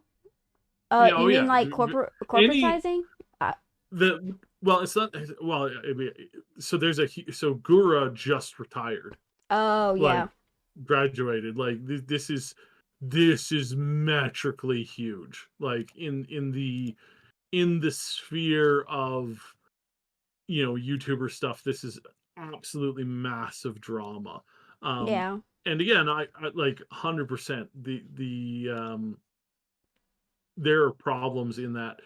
Uh, what is the anime that I'm trying to recall that is all about it's all about that whole world within the I could it's all about the the dark side the of idol culture. yeah, the dark side of idol culture, stuff like that. And it's like it's brutal. It I don't know, like obvious. Koto. Yeah, yeah, yeah. It's really really good. Like it's one of the Yeah. best Uh, series out there. God darn it, I forgot what it's called. But I Yeah. know what you're talking about. I know what you're talking about. Yeah. But That yeah, that anime is a perfect like encapsulation of what multiple like industry, what we're facing in the industries, all that kind of stuff. Is like, this is completely normal, and it's really messed up that this happens to so many people yeah. in so many different Oshinoko, kinds that's of what it's called. ways. Oh, Oshinoko. Shinoko. That's, Yeah. I knew it was like something Coco, but then yeah. But yeah, it's like, take that, multiply it. Like that's really, really, really what happens. So Yeah. It's honestly really sad to see. Like when it comes to like corporatizing everything, you run into issues like this, and I don't know. Technically, VTubing is, at least when it comes to VTubing, it's still a new thing. So hopefully we can get like better. To be perfectly honest, I don't even know what the issue was for Gura to even be leaving her group. But I listened to her farewell speech, and it basically boiled down to management thinks that they don't care about the people behind the screen. They can always replace them. They don't even care about existing like characters, and they steal, like they steal the the the the characters like identities, oh and yeah, in some of the worst kinds of ways. It's like, you didn't build that, buddy. You barely offer general like aid and support. That's one of the most disgusting things about the industry, is that they don't really give back to the creators. And again, it's really gross. Like the usury is like quite extreme. And I've for a long time I've been really like, kind of like, that really sucks. I wish that wasn't the case, but I don't know a way to fix it, right? yeah. So yeah. That's why I feel like it. I feel like the industry, at least when it comes to the VTubing industry, like I hope it balances out, especially on the corporate side. But from what I understand, the indie VTubing, I mean, it's kind of a saturated market right now. So it's like you have a pick of what VTubers you want to watch and stuff. I guess that in itself is an issue because, like, oh, there's so many VTubers to watch. I don't know who to watch. So you just choose your favorites, right? but even then you run into issues with independent VTubers because you don't have protections like you do with corporate VTubers. Like VTubers get like very was it get management, and they get like a steady income. They get, you know, all the bells and whistles when it comes to, you know, being part of a corporation. You get like, you know, as like some kind of was it I'm making a cusping motion, but I don't think I don't think a cusping motion is appropriate for this. You get like a sort of like a safety net. There you go. That's what I was thinking about. Mhm. You get a certain cushion when it comes to corporate jobs, but it's like a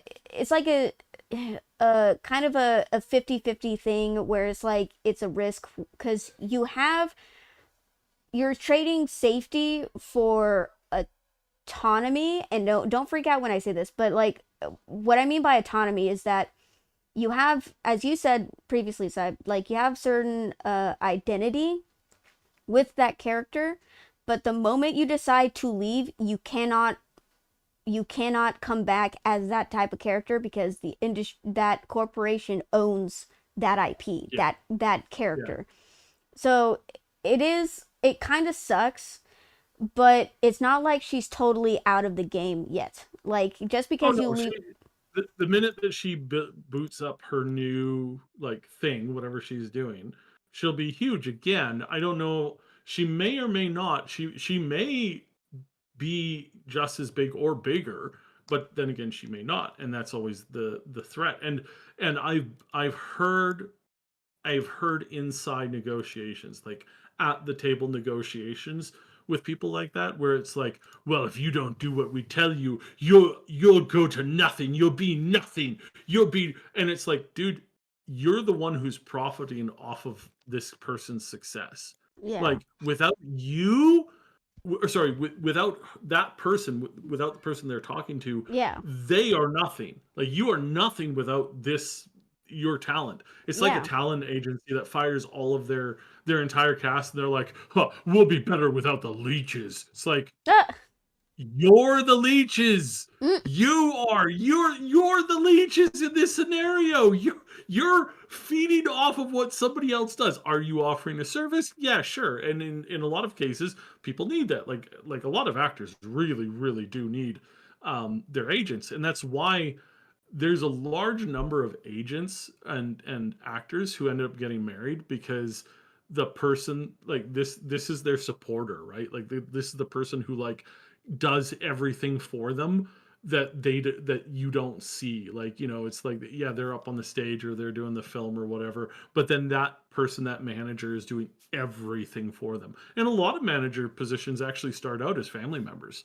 So you do have that scenario too, where it's like family members who, you know, they're not the talented like face of the group, but they sure know how to write a legal contract, and they sure, you know, keep an eye out for their beloved family member. So that happens a lot too. I think Betty White was married to her. I'm going to look this up because this is actually a really good example, if it's true, and I want to make sure that I know whether it's true or not. But I'm pretty sure Betty White. Nope, that's the wrong browser. All right, here we go. Was Betty White married to her? Uh, Thanks, autocorrect Google. uh, Was Betty White married to her husband? Sort of implied. You don't get the husband title without that. To her, yes, yeah, okay, so yes, Betty White married her Hollywood talent agent Lan Allen in 1947. oh wow. Oh, but then they were divorced 2 years later. Okay, that's not the situation that Oh, I was remembering. oof. One of them married, one of them somebody married their talent agent, ended up living like 60 years with them.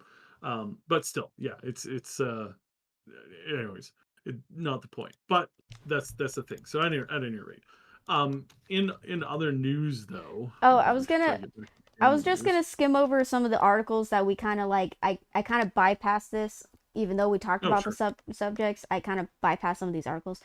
PC Gamer came out with an article that said former Concord dev says it was gut-wrenching to see our project fail, but urges players not to judge Marathon too soon. To call this game a failure before it's even out is wild to me. And sorry to say, but thank you Tank Ferrets for the follow. I appreciate it. I found this channel through Triple S YouTube. Thank you. I appreciate it. But yeah, they're like, oh, why you guys can't say it's a failure when you haven't even played the game yet? Look, okay, so they said former Concord dev, so I assume they're working with Bungie now because they're like defending Marathon, but it looks, as we said before, it looks generic, and the art looks very uninspired and very bland. So it's like, yeah, no, it's not appealing to people. It's not eye-catching. There's nothing unique about this. It just looks like generic slop, and no one wants that. For the next one, BioWare veteran says the impact of Baldur's Gate 3 will be more muted than most realized because it was a perfect storm of development most other RPGs won't be allowed to replicate. Kindly F off with that is my reply, because Exodus, what is with people trying to make it seem like no one wants to play fantasy RPGs anymore? It's like in the same vein of the CEO of EA saying no one wants to play single player games anymore, even though there has been many examples that shows further from the truth. God of War Ragnarok, Elden Ring, like all single player games that everybody went crazy over. I'm getting sick and tired of this narrative that like no one wants to play these types of games anymore. Yes, they do. There is a market for it. Literally, Baldur's Gate 3 is outselling even now one of the top 10 bestsellers on Steam this year, even though it's been out for like 3 years. It's still in the top 10. Yeah, it doesn't have the top, like the number one spot anymore, but it's still in the top 10. Like that, that counts for something, dude. They're making it seem like, oh, it's just a diamond in the rough. Oh, it's just like a lightning in a bottle. You can't capture lightning in a bottle again. It's like, it's not hard. It's not hard to make these type of games, dude. It's really not. No offense, but Baldur's Gate 3 is not a unicorn, dude. You can literally they should be making games like these. That's the crazy part. They should be making games like these so that if Baldur's Gate 3 came out nowadays, it would be kind of generic. That's the shocking part. I'd hate to admit it, but if Baldur's Gate 3, if game companies actually gave a shit about games, if Baldur's Gate 3 released nowadays, it wouldn't even probably reach the charts. Honestly, it'd probably be very generic because at this point, BioWare would be, you know, tanking all the RPG genres. COD would be tanking all the I can't say looter shooters. First person shooter games, especially online. Fortnite's still gonna be there. Let's be honest, because Fortnite's never budged a little bit ever since it released. So Fortnite's still there.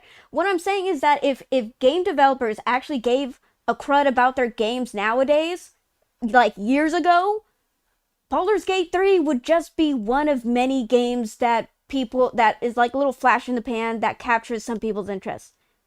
That's the truth, dude. Technically, Baldur's Gate 3 is very generic. This is what Inquisition should have been. This is what Inquisition should have been. Like, instead of Baldur's Gate 3 being compared to everything else, we would be comparing like Dragon Age to Baldur's Gate 3, and we'd be like, yeah, Baldur's Gate 3 is good, but BioWare with Dragon Age Inquisition did this and this better. That's so crazy to even come to, like, that's crazy. Like, literally, if things would be so different, we wouldn't even have this conversation at all. That's crazy, dude. Like, if Nintendo like, never mind. I think we'd still have issues with Power World. Never mind. I was gonna make Battle World a thing. We'd still have issues. Let's be honest here. And Nintendo would still go after Power World, just maybe a little harder. Oh no. Oh no, his arm came off. But like and they're making it seem like I just can't stand it that they're making it seem like they can't come up with this stuff. They can. Literally, Baldur's Gate 3 was made by an indie studio. Indie. And they made something this great. Are you kidding me? Like, that's ridiculous. But I'm getting back on the whole, hating on EA bandwagon again. So I'm just gonna that was just me coming back to talk about the headlines of the articles. But yeah. Let me cool it down a bit. There's similar problems with VA work as well. So someone like Capcom will only use unsigned voice actors because the developers could kick them off. So there's always problems with corpo versus indie that haven't always been resolved. Yeah, that's true. Don't even get me started with the whole SAG-AFTRA stuff going on right now with unionized voice actors versus ununionized voice actors. That's just getting crazy. I have over 2,100 mods in my Skyrim. Money well spent. Jesus. Preach, sister. Thank you. That's a problem, Reaver. They don't have the talent, and the publishers are admitting that. Yeah, I mean, we all knew that. Let's be honest. We kind of all knew that. Like, the mid content that they were coming out with is not even in the same league as the content they used to produce. It's not even in the same league. It's like very sad. So it's kind of written on the wall. It's kind of there for us to see. We kind of knew that they didn't have the same talent as they used to. I can find a better JRPG NES homebrew better than most games released these days. $5 sold. Story, gameplay, mechanics, far more fun. I know it's ridiculous how far it's come, dude. Like it's so sad to see the energy come to this. Indie games is where the heart is at. Passion counts for a lot. Exactly. Because they actually care. They actually care about good mechanics. They actually care about gameplay. They actually care about style. That's the difference. Corporations are soulless. They only care about profits, profit margins. The numbers go up. Like, they only care about money. They don't have any passion in their heart for this. They actually actively hate it, it seems like. It seems like they just actively hate games. And they're just only there to make money. And they hate gamers. They're like, we don't understand why you guys don't like our games. Gamers suck. And it's like, what? Maybe this is the problem. Maybe you're the problem. Maybe you're the problem. Have you ever thought about that? Number go up. Number go up. Number go up.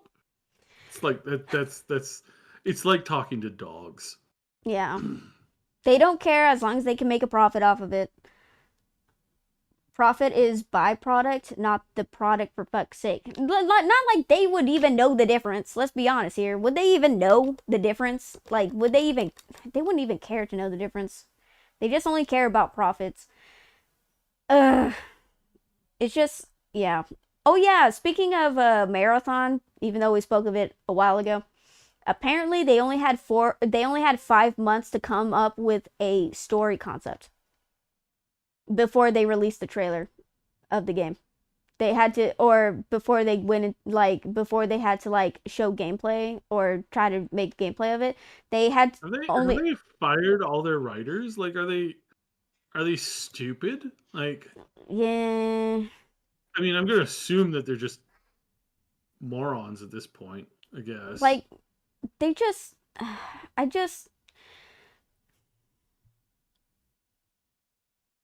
it's kind of funny that Sony is doubling down on the live service stuff, even though it's been shown that doesn't work time and again. Like, who are you guys talking to? Because I want to know that. Me, hi, Lady Reaver wants to know who you guys are freaking talking to that makes you think that doubling down on live service is a good idea. It is not a good idea.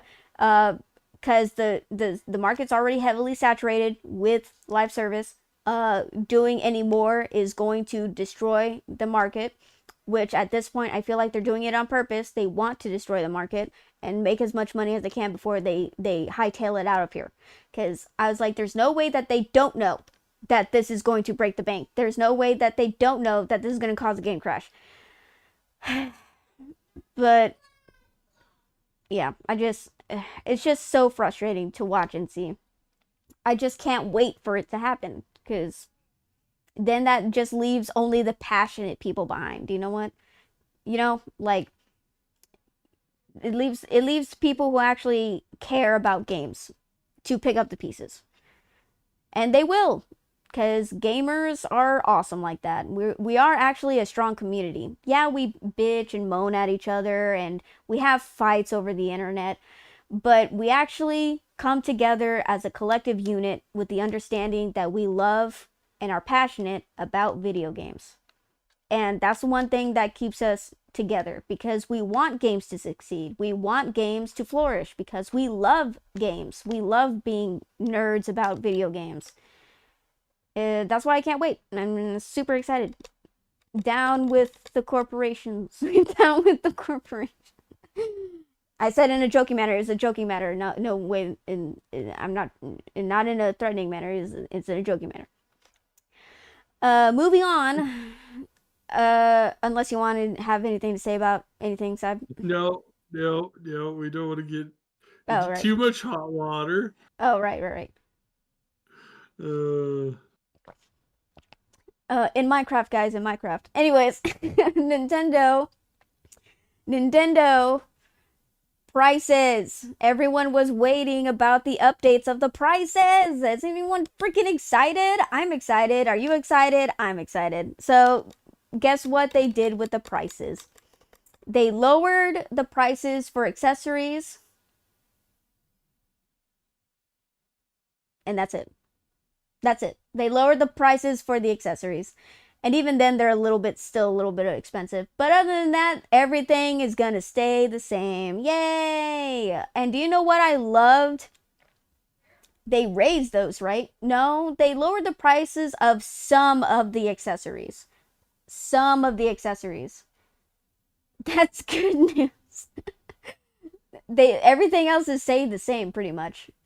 I don't think they raised any prices. I think they either stayed the same or they lowered some, like a handful, like 5 of the accessories. They lowered them to like $30, maybe $40.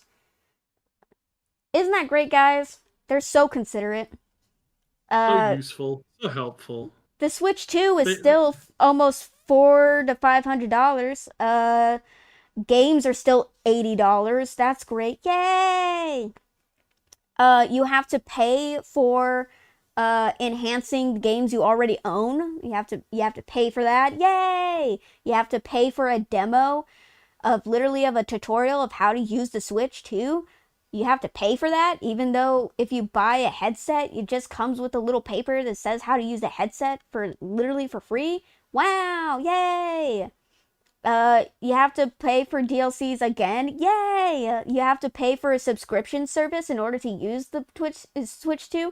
Yay! You have to pay for a subscription service that is separate to use the chat function of the chat function on the Switch 2. You have to pay for that as well, but that's a separate subscription to the monthly subscription to use the Switch 2. Yay! Aren't you excited, guys? It's great. Yeah.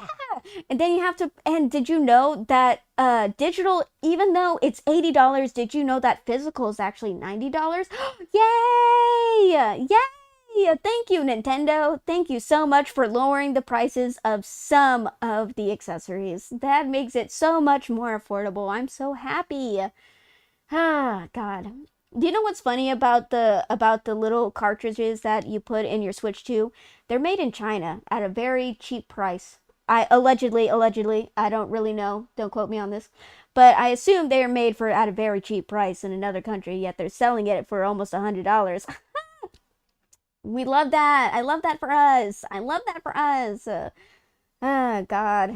This is great. We're in a great time, guys. And do you know what was the cherry on top of this shite cake? Do you know what was the cherry on top? There was an interview done with the head of the American branch, I believe, of Nintendo. His name, ironically, being Bowser.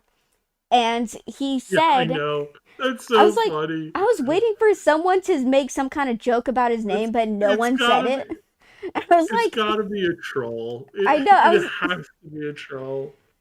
Uh, and like, he said, this is great because it was caught on film live of him saying this, but he said, when they made the prices for the games and the Switch 2, the tariffs were not a factor in them coming up with that price.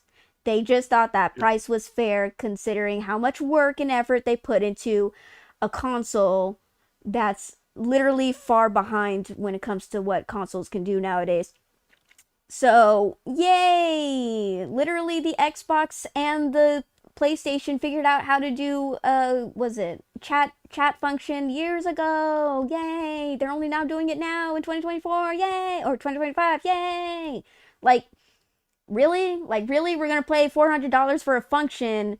We're going to pay extra for a function that should have been in this, like they should have been able to do this years ago, guys. Come on. Come on. Really? Really? We're going to praise them for a function that should have been a part of it when Xbox and PlayStation did it way long before that.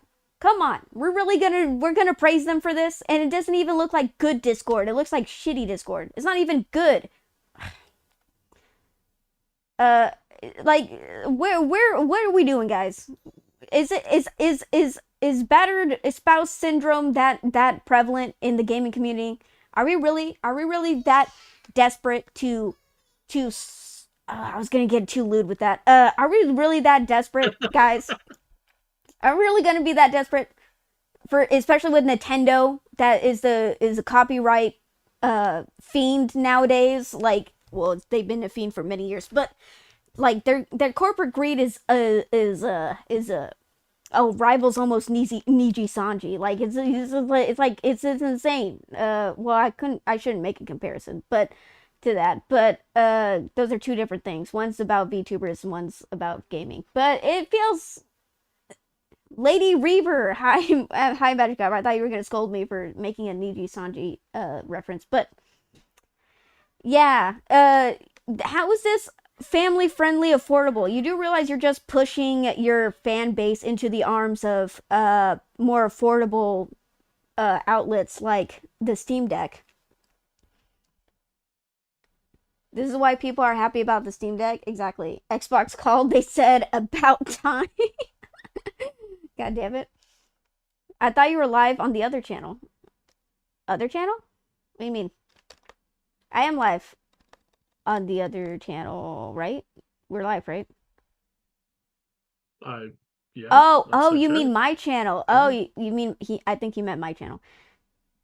No, I do the podcast on side channel, but yeah, we're trying to like do like I was trying to try multi-streaming with like on Twitch as well as yeah, the podcast. Yeah. India's where it's at, from comics to games to film. That's where the party's at. Hell yeah. Yep. I can get behind that. But yeah, Nintendo's kind of going crazy. Nintendo's doing a lot. But there was also, sorry, it also kind of who's really gonna pay that much for Nintendo? Like, who's actually gonna who? You know what was funny? Like literally when Nintendo was talking about all the prices, I was like, it feels like that don't you guys have phones memes, but it's like, don't you guys have jobs? Can't you just pay for it? Like, don't you guys have money? Like, I don't see why you guys can't just pay for it. And it's like, cuz it's freaking expensive. Like, it's too expensive. Like getting a game at $50 is like a steal nowadays, because it's just ridiculous how far the prices have gone. And I've been telling you guys for a while now, It's like they've been trying to push for selling games at $100 for years. They kept pushing it out there. They kept, because they wanted people to get used to the idea that at some point they were going to raise it to 100. That's the whole reason why they put it out there in the first place. They wanted you to get comfortable with the idea that it's going to be absurdly expensive. But the problem is that someone explained it perfectly. They said that as prices rise, people's paychecks, as I've said, don't go up in wage. We don't go up in wage, and because we don't go up in wage, everyone's struggling to pay for bills and essentials, and they don't have enough disposable income. Like, they don't have extra money to spend on because they're mostly focused on groceries, on bills, on paying rent, on, you know, stuff like that, making sure that their phones work, stuff like that. They're going to be picky and choosy of what they spend. That little bit of money they have left, they're going to be very close. Well, they'll hold it close to their chest and be more decisive about what they spend their money on. They want to play games, but the AAA industry has you know, raised their prices to a point where they can't even afford it. So what's left? Indie games, of course. Indie games are the only things that are fairly cheap and pretty fun. Honestly, you get more bang for your buck. Indie games are actually, like, you know, exploding on the, at least on the PC scene, a lot more recently. So it's like, of course people are going to go more for indie games because they're more affordable, and plus you get more from it, like gameplay wise and fun. You know, it's fun. That's why you pay for it. And AAA games, you pay $100 for mid-tier you're paying $100 for this. It's broken on launch. The freaking was it, the acting's bad, the graphics are kind of potato, and it's like they riddle it with microtransactions. Not only is it $100, they're going to put a store in it where you pay almost $60 for a whole outfit. They're going to sell you little pieces of the outfit for like $10 to $20, and then by the time you have the whole set, you paid $60 for the whole set. Like, are you kidding me? Are you serious right now? You're gonna pay $160 for this? No, that's crazy. This is insanity. We're not doing that. Like, realistically, no one can afford that, and I don't know why they think this is a good idea. Like, I feel like that's like a mantra I'm gonna be saying for the next couple of years, but I don't know why they think that they thought that was a good idea. Like, what the heck? PlayStation hiding behind the corner right now. Also, electronics in general are becoming more expensive. Dude, you have no... You know, fair enough. Electronics are being now expensive. Fair enough. Even though they said that tariffs didn't factor into the making of the price at all. And they're like, oh, but the price of the Switch 2 is with inflation, so technically it would be the same, it would be at a lower price. If you don't add inflation to it, it would be at the price, but inflation made it now $400, but with the inflation, prices rise, my paycheck's the same. Prices rise, my paycheck's the same. My paycheck is the same. It did not go up. I make the same enough to cover my bills. And then maybe I'll think about buying your game. Maybe. If reviews come in and they say it's good and that it's not janky on launch, and if I wait a week and they didn't sneak in microtransactions, maybe I'll buy your game. Maybe. Inflation is the most insidious tax of them all. Bro, you can say inflation, you can say tariffs, but let's be honest here. They've been pushing before that. I mean, they're coming up with the excuses. Do not fall for the excuses. They've been pushing for $100 for years, dude. For years. Before inflation became a thing. Before tariffs became a thing. They've been pushing for this. For many years, they wanted this to happen. For many years. Now they have the freaking excuse to do it. And I'm just so sick and tired of it. I am sick and tired of the lies. Do not fall for the lies. They've been greedy for many years, guys. Oh, but we gotta take into account the corporation's feelings. No, take into account of my feelings, okay? I gotta worry about my bills and she. Going out, getting takeout is a luxury. It's a luxury to get takeout. You know, takeout used to be the cheapest form of getting food. Getting takeout was cheap. That was like a luxury to even do that. And now you're saying that me paying for your slop, paying for Star Wars Outlaws is a luxury. Is what you're saying? Star Wars Outlaws is a luxury, bro? Is that what you're telling me? That non-reactive, potato face looking, can't aim where she, piece of garbage is $100. Get out. This ain't a, no, you're obviously a child. You don't know how business works. Get out. I love GOG and Steam. Exactly. Do you know how great Steam is? Where she, dude, for real. Like, sometimes you have to, like, I've seen some of the gameplay for Star Wars Outlaws, and it's ridiculously bad. It is so hilariously bad. Like, it's so bad, sometimes it's not even funny, dude. Like, it's so bad. And they want full price for those games. Full price, dude. The only thing good about Star Wars Outlaws was the cutscenes. But even then, the gameplay was D. Gameplay was unwashed D.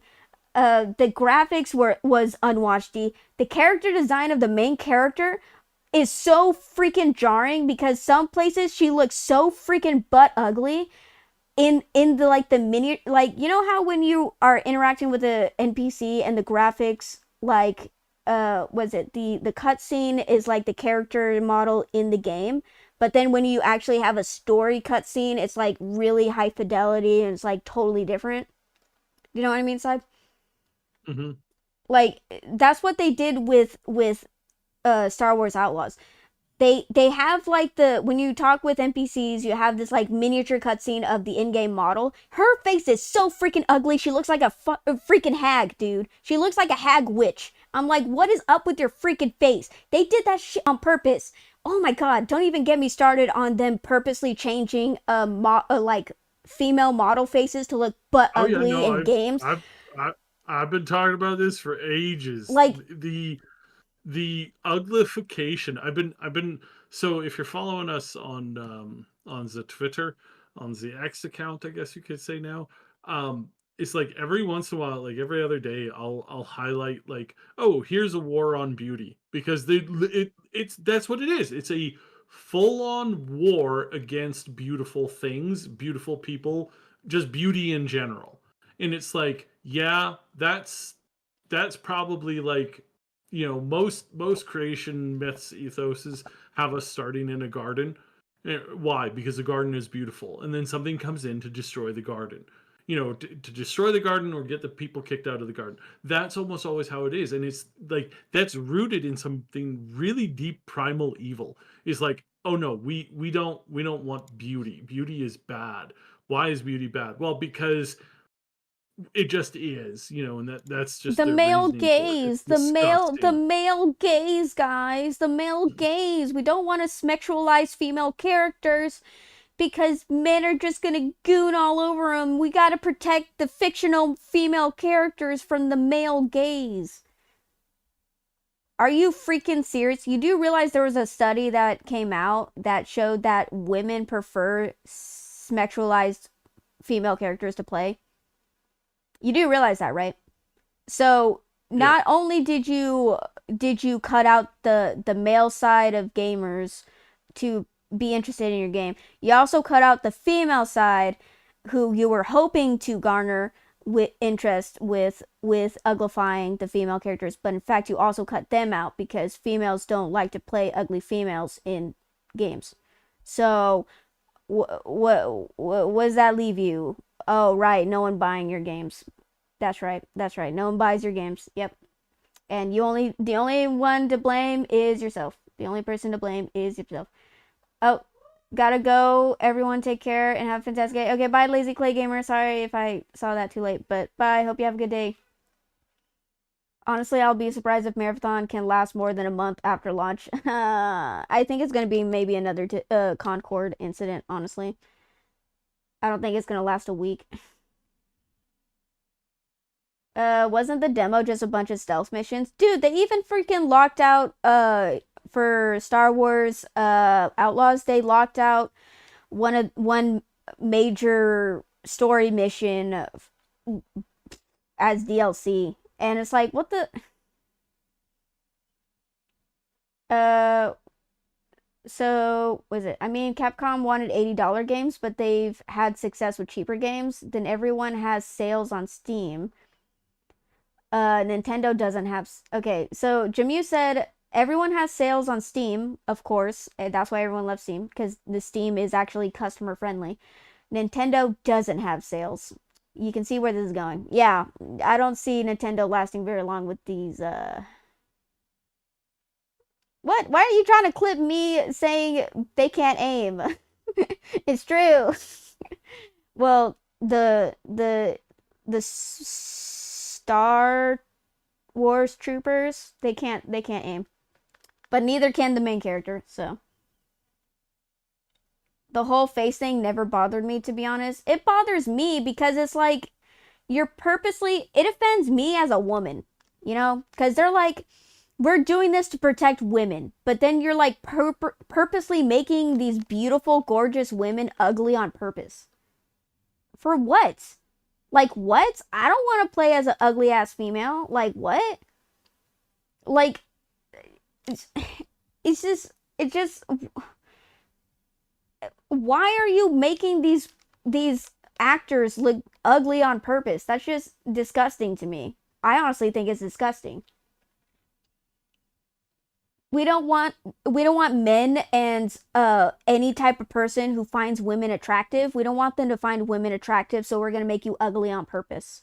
It's like, what? That's so offensive. That I feel like that's so discriminatory, in my opinion. The only people who want ugly characters in games are ugly people that want to drag the standards of beauty down so someone will find them attractive. Exactly. Yeah, I get it, but the kind of people to complain about this has made me disagree hardly with them. I mean, if they're like doing it in like a gooning aspect, I'm doing it in a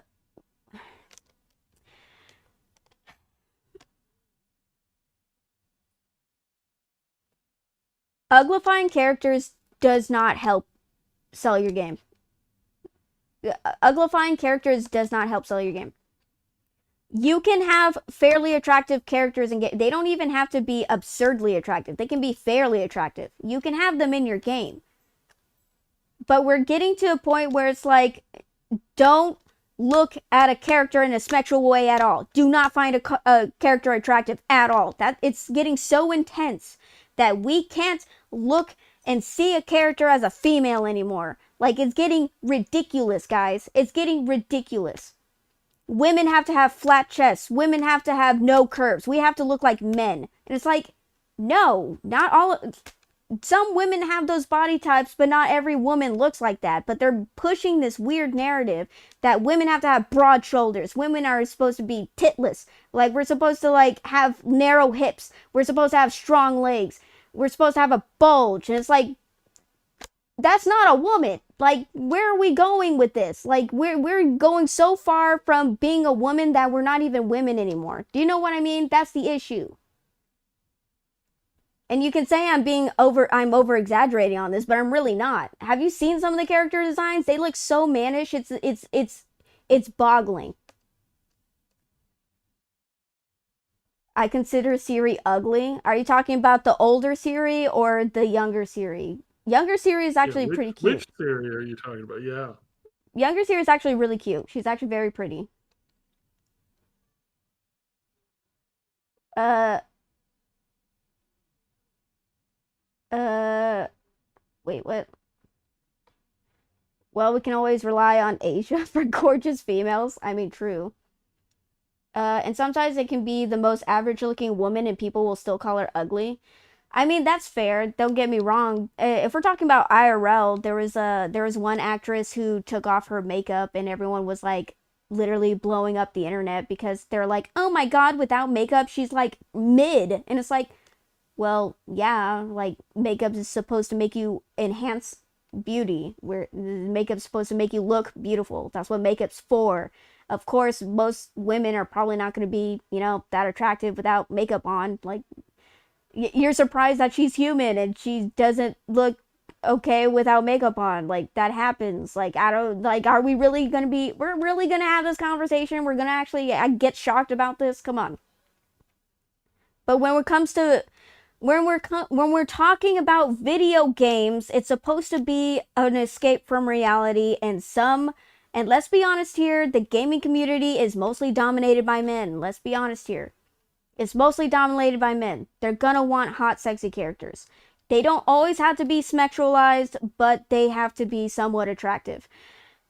It even came out that female gamers prefer to play as sexual, attractive females. So you can't even say that this isn't important to sell games, cuz it is.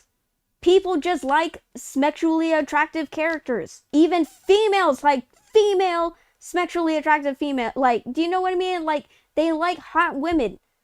Women like hot women. Men like hot women. Why don't you just make them hot? Like, just do that. Like, I don't see why this is such an issue. Well, it's an issue because socially, it's like men are bad. It's like, can we like get our heads out of our butts for a second and like just, can we not do that? Because gaming is different from IRL, all right? Gaming is different from IRL. We don't have to put IRL things in games. We don't, okay? Like with the new Witcher game. Wait, sorry. Wait, what? Oh, I feel like I'm way back in what chat was saying. I don't know. Seems like Hollywood wants to control what people think, and that goes to how to control sexuality and reinforce that narrative. Yeah, it feels like Hollywood's trying to like rewrite people's brains on what's considered attractive when it comes to men and women, because they're like, men who are submissive are really attractive, ladies, and strong women that talk down to men, that's hot, guys. Uh, like with the new Witcher game, a lot of people called Ciri ugly. I don't think she's that ugly, but I think that they made her face look puffy. In my opinion, I think her face looks puffy. It looks like they put Botox in her face. That's what it looks like to me. If you look at her younger design, she looks very pretty. But if you compare it to whatever they just showed on the trailer of her being older, it looks like she has filler in her lips. It looks like she has like puffy cheeks and stuff. Like, there's a notable difference in her face. There's a difference, and I saw that. And it feels like I was the only one who was going crazy about it, like noticing it. Because everyone's like, what are you talking about? She's still attractive. I'm not saying she's ugly. I'm just saying that they noticeably changed her face. That's what I'm saying. They know and I feel like I'm going crazy because they did change her face, but I'm not allowed to point that out and be a little kind of frustrated about it, because I hate it when game devs like purposely change their face to not be as attractive as it was before. Yeah, she's still attractive, but she was attractive before. Oh, well, they're not supposed to be attractive because she's like in her 30s or something. She's in her 30s, bro. She's not a fucking freaking hag. She's not an old lady with saggy skin. Of course, there's gonna be a drastic change when she's like old. I'm just saying that like it shouldn't be that much of a facial change from going from in her early 20s to 30s. Like, she should relatively look the same. But the facial structures of young Ciri with older Ciri are two different facial structures. And I feel like I'm the crazy one because I'm pointing out that the facial structures are different. Oh, but she's still not ugly. That's not what I'm saying. I'm saying it's just different. That's all I'm saying. That's all I'm saying. And it feels like no one's freaking like understanding that. Like just because I'm saying, like just because I'm pointing out that her face has changed, they're thinking I'm on the side of, oh, so you're saying she's ugly. No, that's not what I'm saying. I'm saying that noticeably changed their face. Gotta run. Have a great day, folks. Happy Easter. Okay, bye, Tank. Thank you for joining us. Have a good one. Oh yeah, I forgot to say Happy Easter Oh to yeah, happy everybody. Easter, everybody. It's bunny day. Yay. Uh the problem with Siri and Witcher 4 is that people don't quite trust CDPR and questioning the marketing. It's early. They have time to glow it up. They have already pushed. I'm so sorry. That was a loud ass burp. I'm so sorry. I don't know where that came from. Anyways, they already pushed out articles and marketing for the game that makes me believe that all of this is in bad faith. I feel like all of this is in bad faith and Witcher 4 is going to suck. They're going to put a lot of I don't know. They're going to put a lot of man hating, patriarchal hating stuff in the game. And it's from the interviews that they did and what direction they're going with the character made me very hesitant to believe that they're doing this all in good faith. They're not. They made Ciri the main character on purpose because she's a female. They want to address the fact of sexism in the medieval ages on purpose because she's a woman. They want to make her more outspoken when it comes to societal government political stuff going on in the medieval ages because she's a woman. And I don't think this is gonna be good. Personally, I think they're just gonna make her into a girl boss activist lady, but that's just me. Because it's gotten to a point where we can't trust them to write women in uh good. They don't write women good, all right? As a woman, I understand what character is. They're not writing women. They're writing political activists. That's all they're doing. They're writing a political activist that happens to be a woman in this setting. They don't know how to write good characters, guys. Don't fall for it. Witcher 4, I don't have high faith in Witcher 4. I could be wrong. I'm leaving enough room to be wrong. I'm glad I'd be wrong. At least then it'd be one more fantasy RPG that people can play. All for CDPR. But I'm a little biased because the last game that CDPR worked on was Cyberpunk 2077. And guess what happened with the marketing for Cyberpunk 2077? On launch, Cyberpunk 2077 crashed so many games, was a buggy mess that barely anyone could make it through the freaking storyline. It bricked consoles and PCs.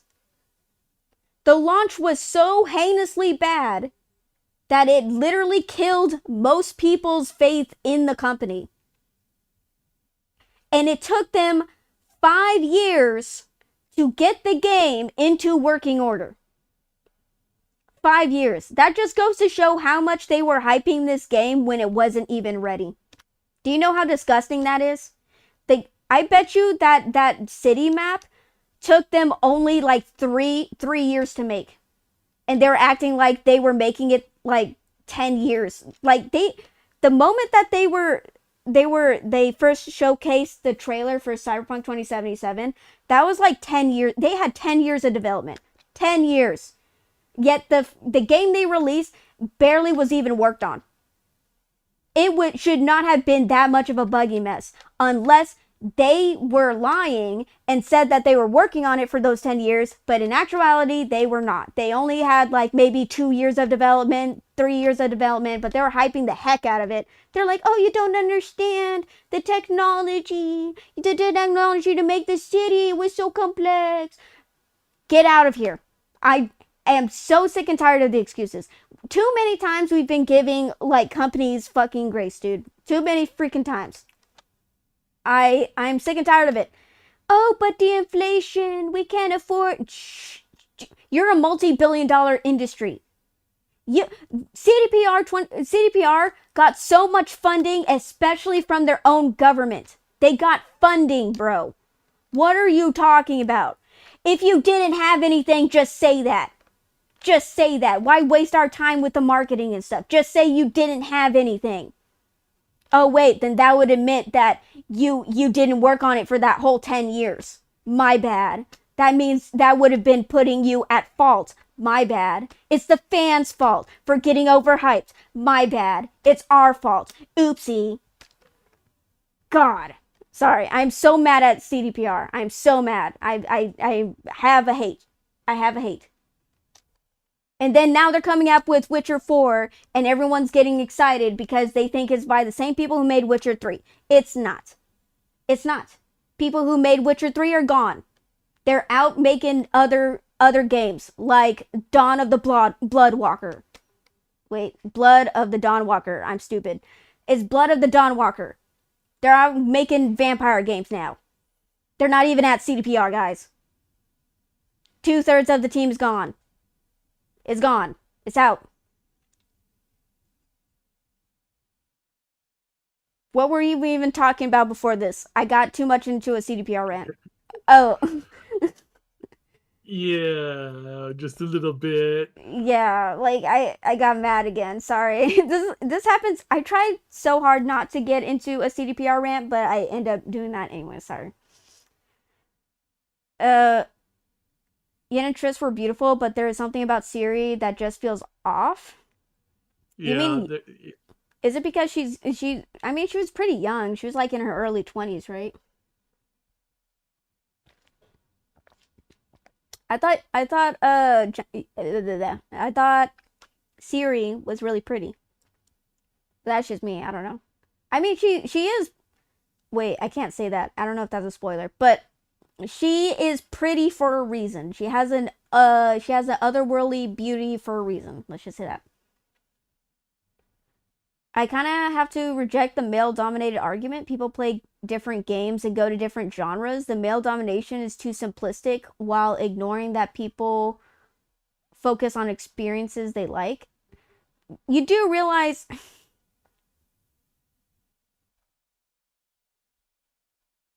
if that wasn't true, why aren't other games selling? Why is Concord failing? Why did Concord fail? If that's true. So I see girls like that like Souls games, or a guy that loves Metroid but doesn't like other types of Metroidvania games. If that were true, why are some games failing? Why is desexualizing characters failing? I've been featuring Waifu of the Davia, and my viewers love it. Guys and gals all. Oh my. Each genre is built on what people like, not a gender orientation.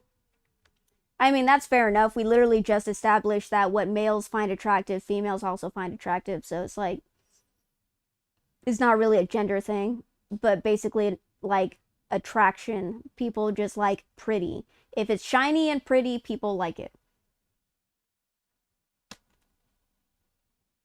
I mean, yeah, but it's still not enough to turn people off from playing the game just because she looks slightly different, in my opinion. I mean, that's fair. I just don't like it because CDPR lost my trust with Cyberpunk, so... We didn't like the face change for that Robo Dinosaur game too? Robo Dinosaur? What? There's a Robo Dinosaur?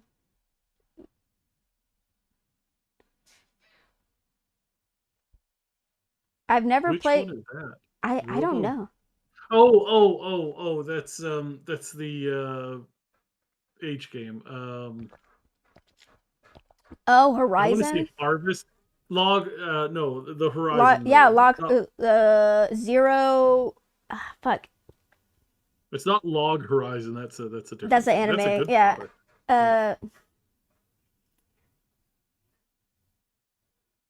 Like, I forgot her name, but yeah, like she was actually fairly pretty. Alloy. Alloy, yeah.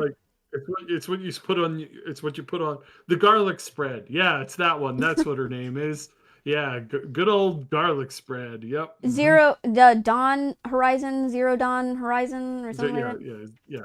That's the Yeah, one. like her she was fairly pretty, but they uglified her in the second game unnecessarily. I Oh was like, yeah. what the hell? What the hell is this?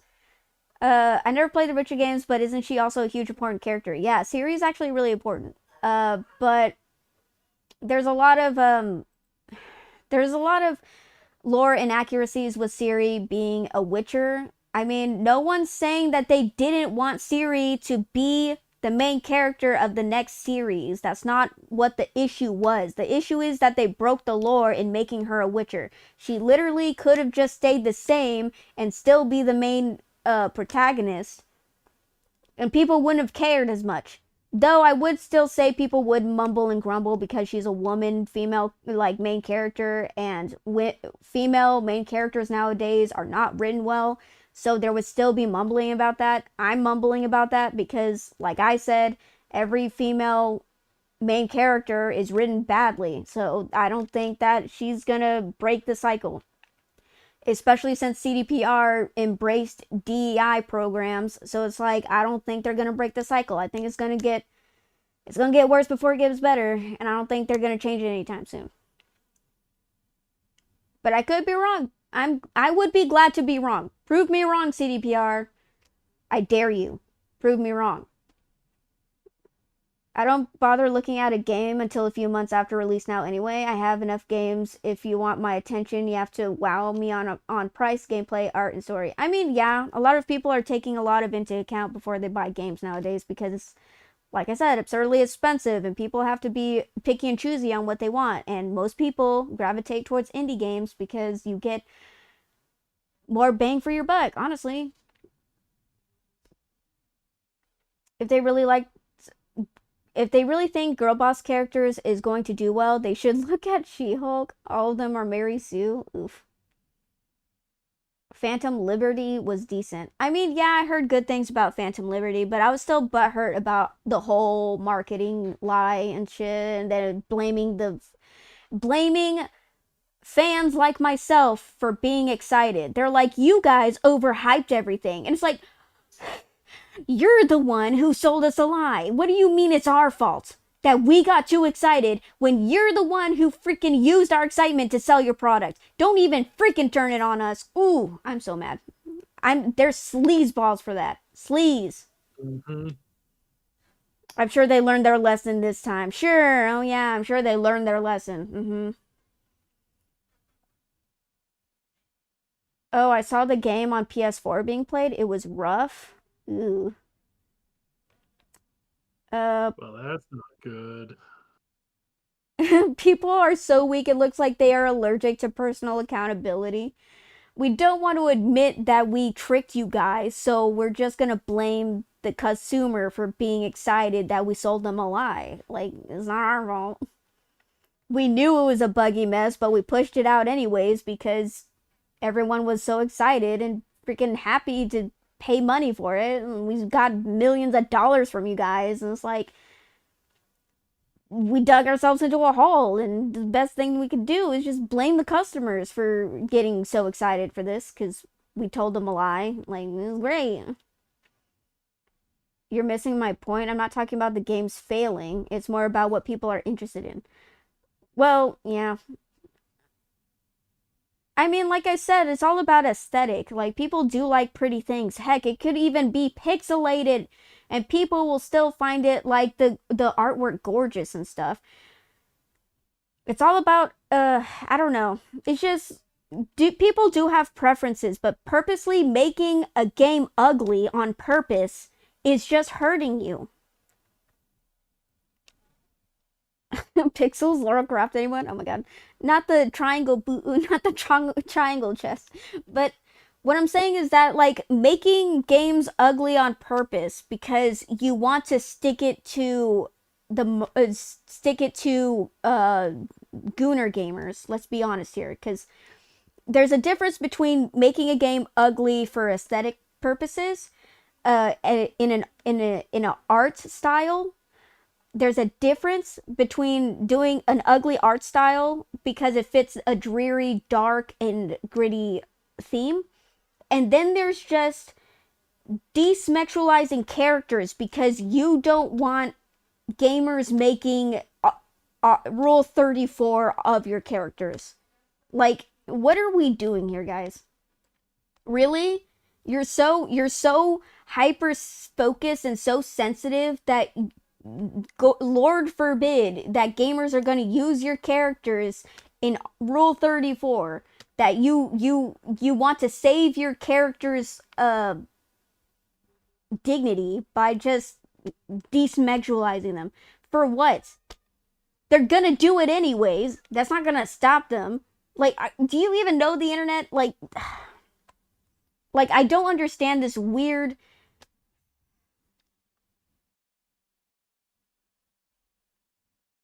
It's like we're not allowed to like anything anymore. We're not allowed to like women. We're not allowed to like men.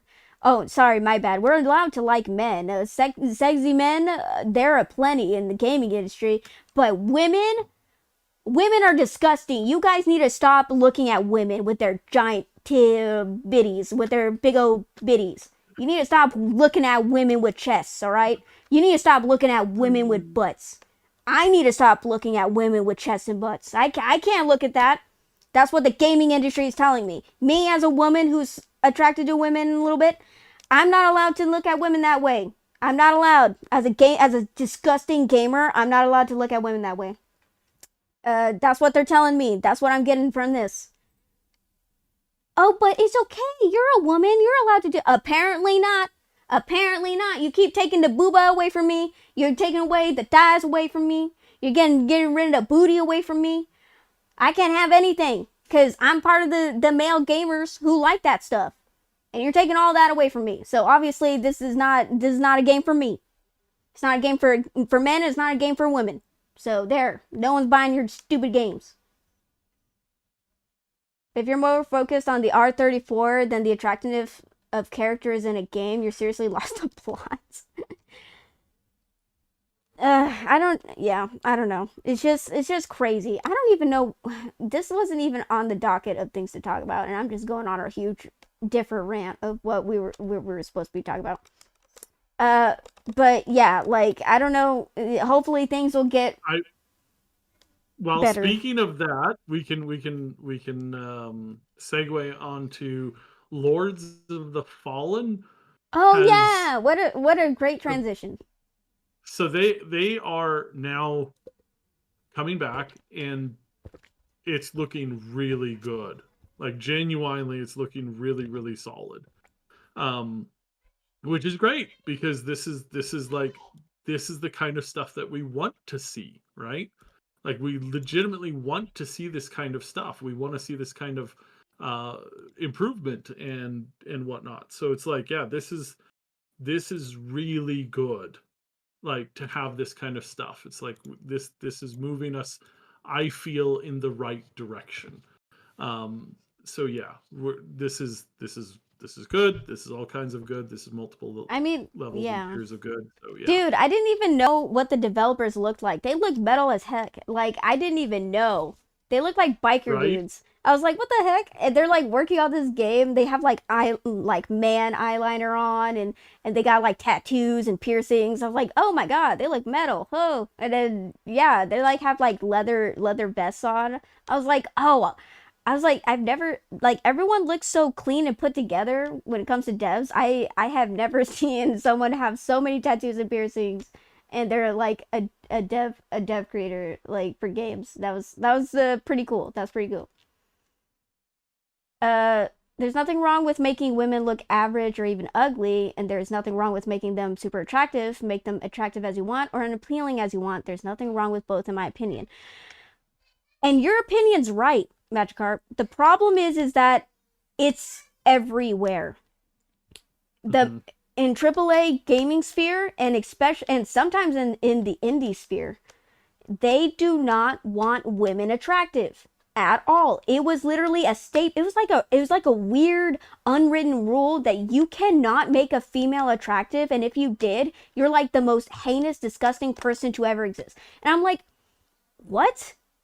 Because it's like, okay, you're trying to make it more known that yes, there are like fairly attractive to unattractive women out there. I get that, but it was like, it was such a a staple in the gaming sphere that it was everywhere, everywhere. And if there was one attractive female character in the game, they're immediately they're like, oh, you're disgusting. Oh, I can't believe you're doing this. Oh, why are you doing that? She should not have a booty or a chest or have any female features. And I'm like, what are you talking about? It got to the point where having a smedgy female character was demonized. And it was insanity. Like, what? Yes, I understand that completely. I say they should just be transparent about it. Of course, they're not going to be transparent about it because they're like the worst people to even work on games. Let's be honest here. They're like narcissistic, selfish, I'm better than you people. They hate gamers. They don't even like their customers. And that, that's fine because they push us into the arms of people who make Lords of the Fallen. People who actually take feedback, and they did a poll and they're like, hey, do you guys want type A or type B body types, or do you just want us to say male and female body types? And overwhelmingly 80% of people said they want female and male body types, and they wanted males to look muscular and with broad shoulders, and they wanted females to look curvy and like females and very feminine. And that's what the devs did. They took the feedback and they actually made the characters look attractive. And heck, the male character that they showed in the trailer technically wasn't even attractive, but he was attractive. Like, he was fairly attractive. Like, technically he wasn't like the hottest guy I've ever seen. He's like not Leon Kennedy, but he was still fairly attractive. Like you can have attractive to somewhat attractive characters. It's like, it's not possible, but for some reason sexualizing any type of character, especially female characters, was demonized, and you had to like get canceled on the internet because you had the audacity to make an attractive female. Well, the issue is that you're spending 50 plus hours on a woman that's unappealing, so people won't play unappealing characters as the main cast. I mean, fair enough. But did you have anything to say about the updates of Lords of the Fallen, Saib? Well, you nailed everything. So, like them doing the reversal on like listening to their players and actually putting polls in like, hey, what do you guys want? It's like if every company just started doing that more frequently. Well, If and the thing is that gives you the conversation that some of these people are like desperate for. Like, right, there's some people that are absolutely desperate for a forcing down their perspective on somebody else, but it's because they feel like there's some kind of underrepresentation. It's like, okay, then have you thought about having a conversation about that? Have you thought about communicating that? Have you thought about having a like an honest debate about that? And it's like that would give you the ability to understand other people, their perspective, and have them maybe understand your perspective more. But there's none of that. It's all like, no, it's our way or the highway. And then when somebody comes up and does something different, it's like, okay, yeah, we need to destroy this person now. We need to destroy these people now. And it's like, why?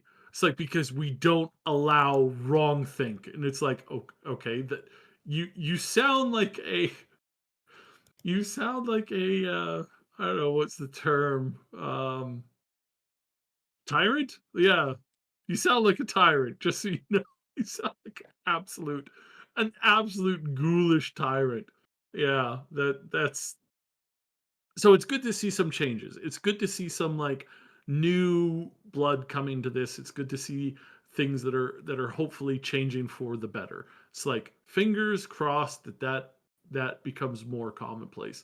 And I hope Lords of the Fallen does really great because of this, which it appears to be doing so. They hit number I think they hit number 10 for Steam games. So it's like that's huge. And I hope, and again, I hope we see more. In fact, I'm checking out the modding page right now. I don't see too many mods for this, which kind of sucks, but I'm hoping that maybe this will increase that, get that going again. Because again, power in the hands of the players and the people, allowing people to have what they want is so much more healthier for video games in the long run. So yeah. Um she Reaver said her headset died. I don't know if she's coming back. Are you able to fix or speak? If she's not, then I guess we'll probably end up calling it here. So, but yeah, overall, I think things are trending. I would say upward, probably. Like seems to be the way that we're going with that. So yeah, that's what I would surmise and assume.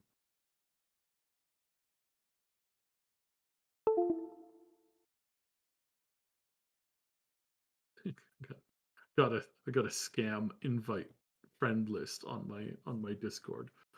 I don't get too many of those these days. But yeah. No, that's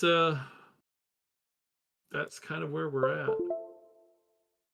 Um in other gaming news, what do we have coming up? It's like releasing this month.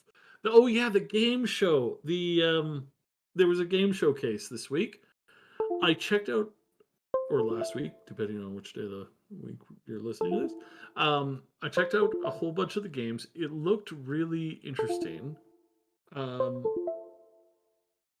yeah, overall looks pretty good.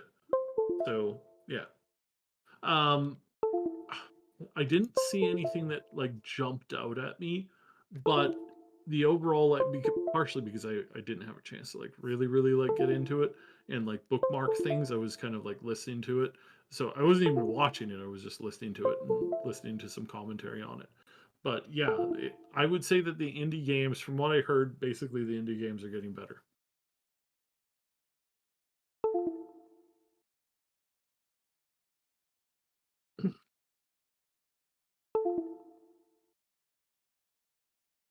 Now, I'm done speaking now. So Alright, I don't. sorry guys, but my headset died too. RB. So it's gonna be Yeah. hard for me to. Oh, sorry. No, keep going.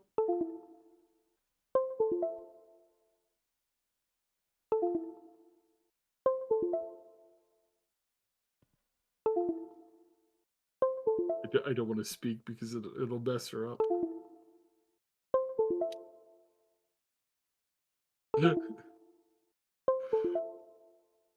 Trying to relay information because I don't think she can hear me. So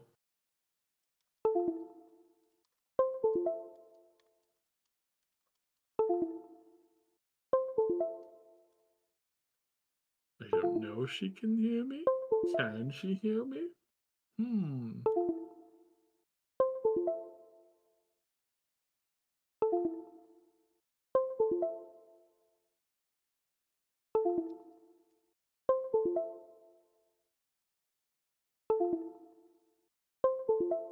Can can can she hear me? Okay, I'm gonna start typing on the. I don't know. Are you speaking? It's hard to know if I should speak or not. But No, speak. Go ahead. Size called you short. Wow, I can't believe this. I can't. I'm not gonna financially recover from this. But yeah, the the one thing I think the last was there one more thing. No, I guess that was it. I guess that was everything. But yeah, my headset died. I'm sorry. Uh, he also said that Yaoi is overrated and Yuri is superior. His words, not mine. Wow.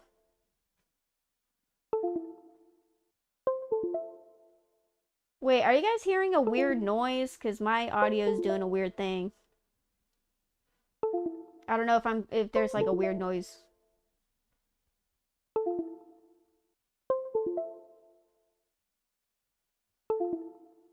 They're both overrated. No? Okay, then I guess I'm just seeing things. I hear boops and beeps. That might be my headset because I needed. Okay, I disconnected it. That should fix it. Okay, but yeah. Besides the PC asking to be put down. No, that's. So publishers and developers having a bad relationship with gamers tends to go up in smoke, especially nowadays with better studios and publishers that work with companies instead of against them. Yeah,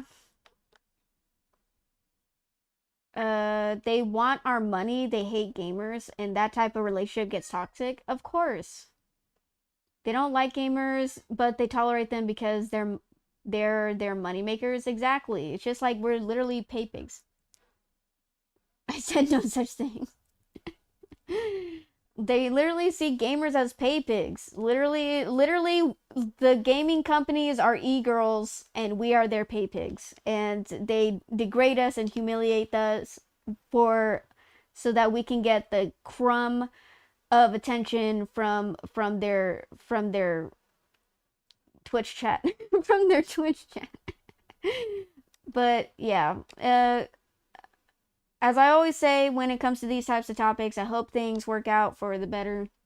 But since my headset died and we can't have a proper conversation, I guess we'll just end it here.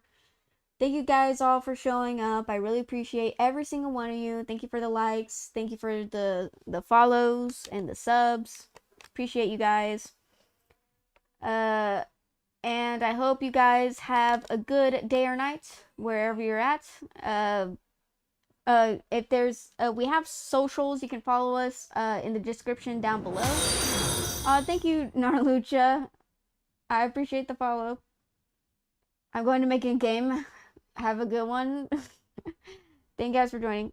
But like I said, we have our socials down in the description down below of the YouTube video, and you can follow me on my socials at the bottom of the Twitch stream. Is there anything you want to add, Saib? No, I don't think so. I think we're good to go. I assumed that was everything. I assumed that was everything. But yeah, I hope you guys have a good Easter, and we'll see you next week. Yay! Goodbye, goodbye, goodbye, goodbye, goodbye.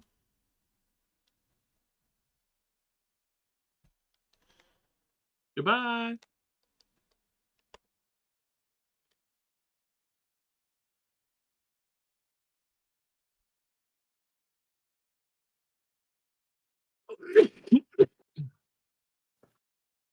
Yay, we did it.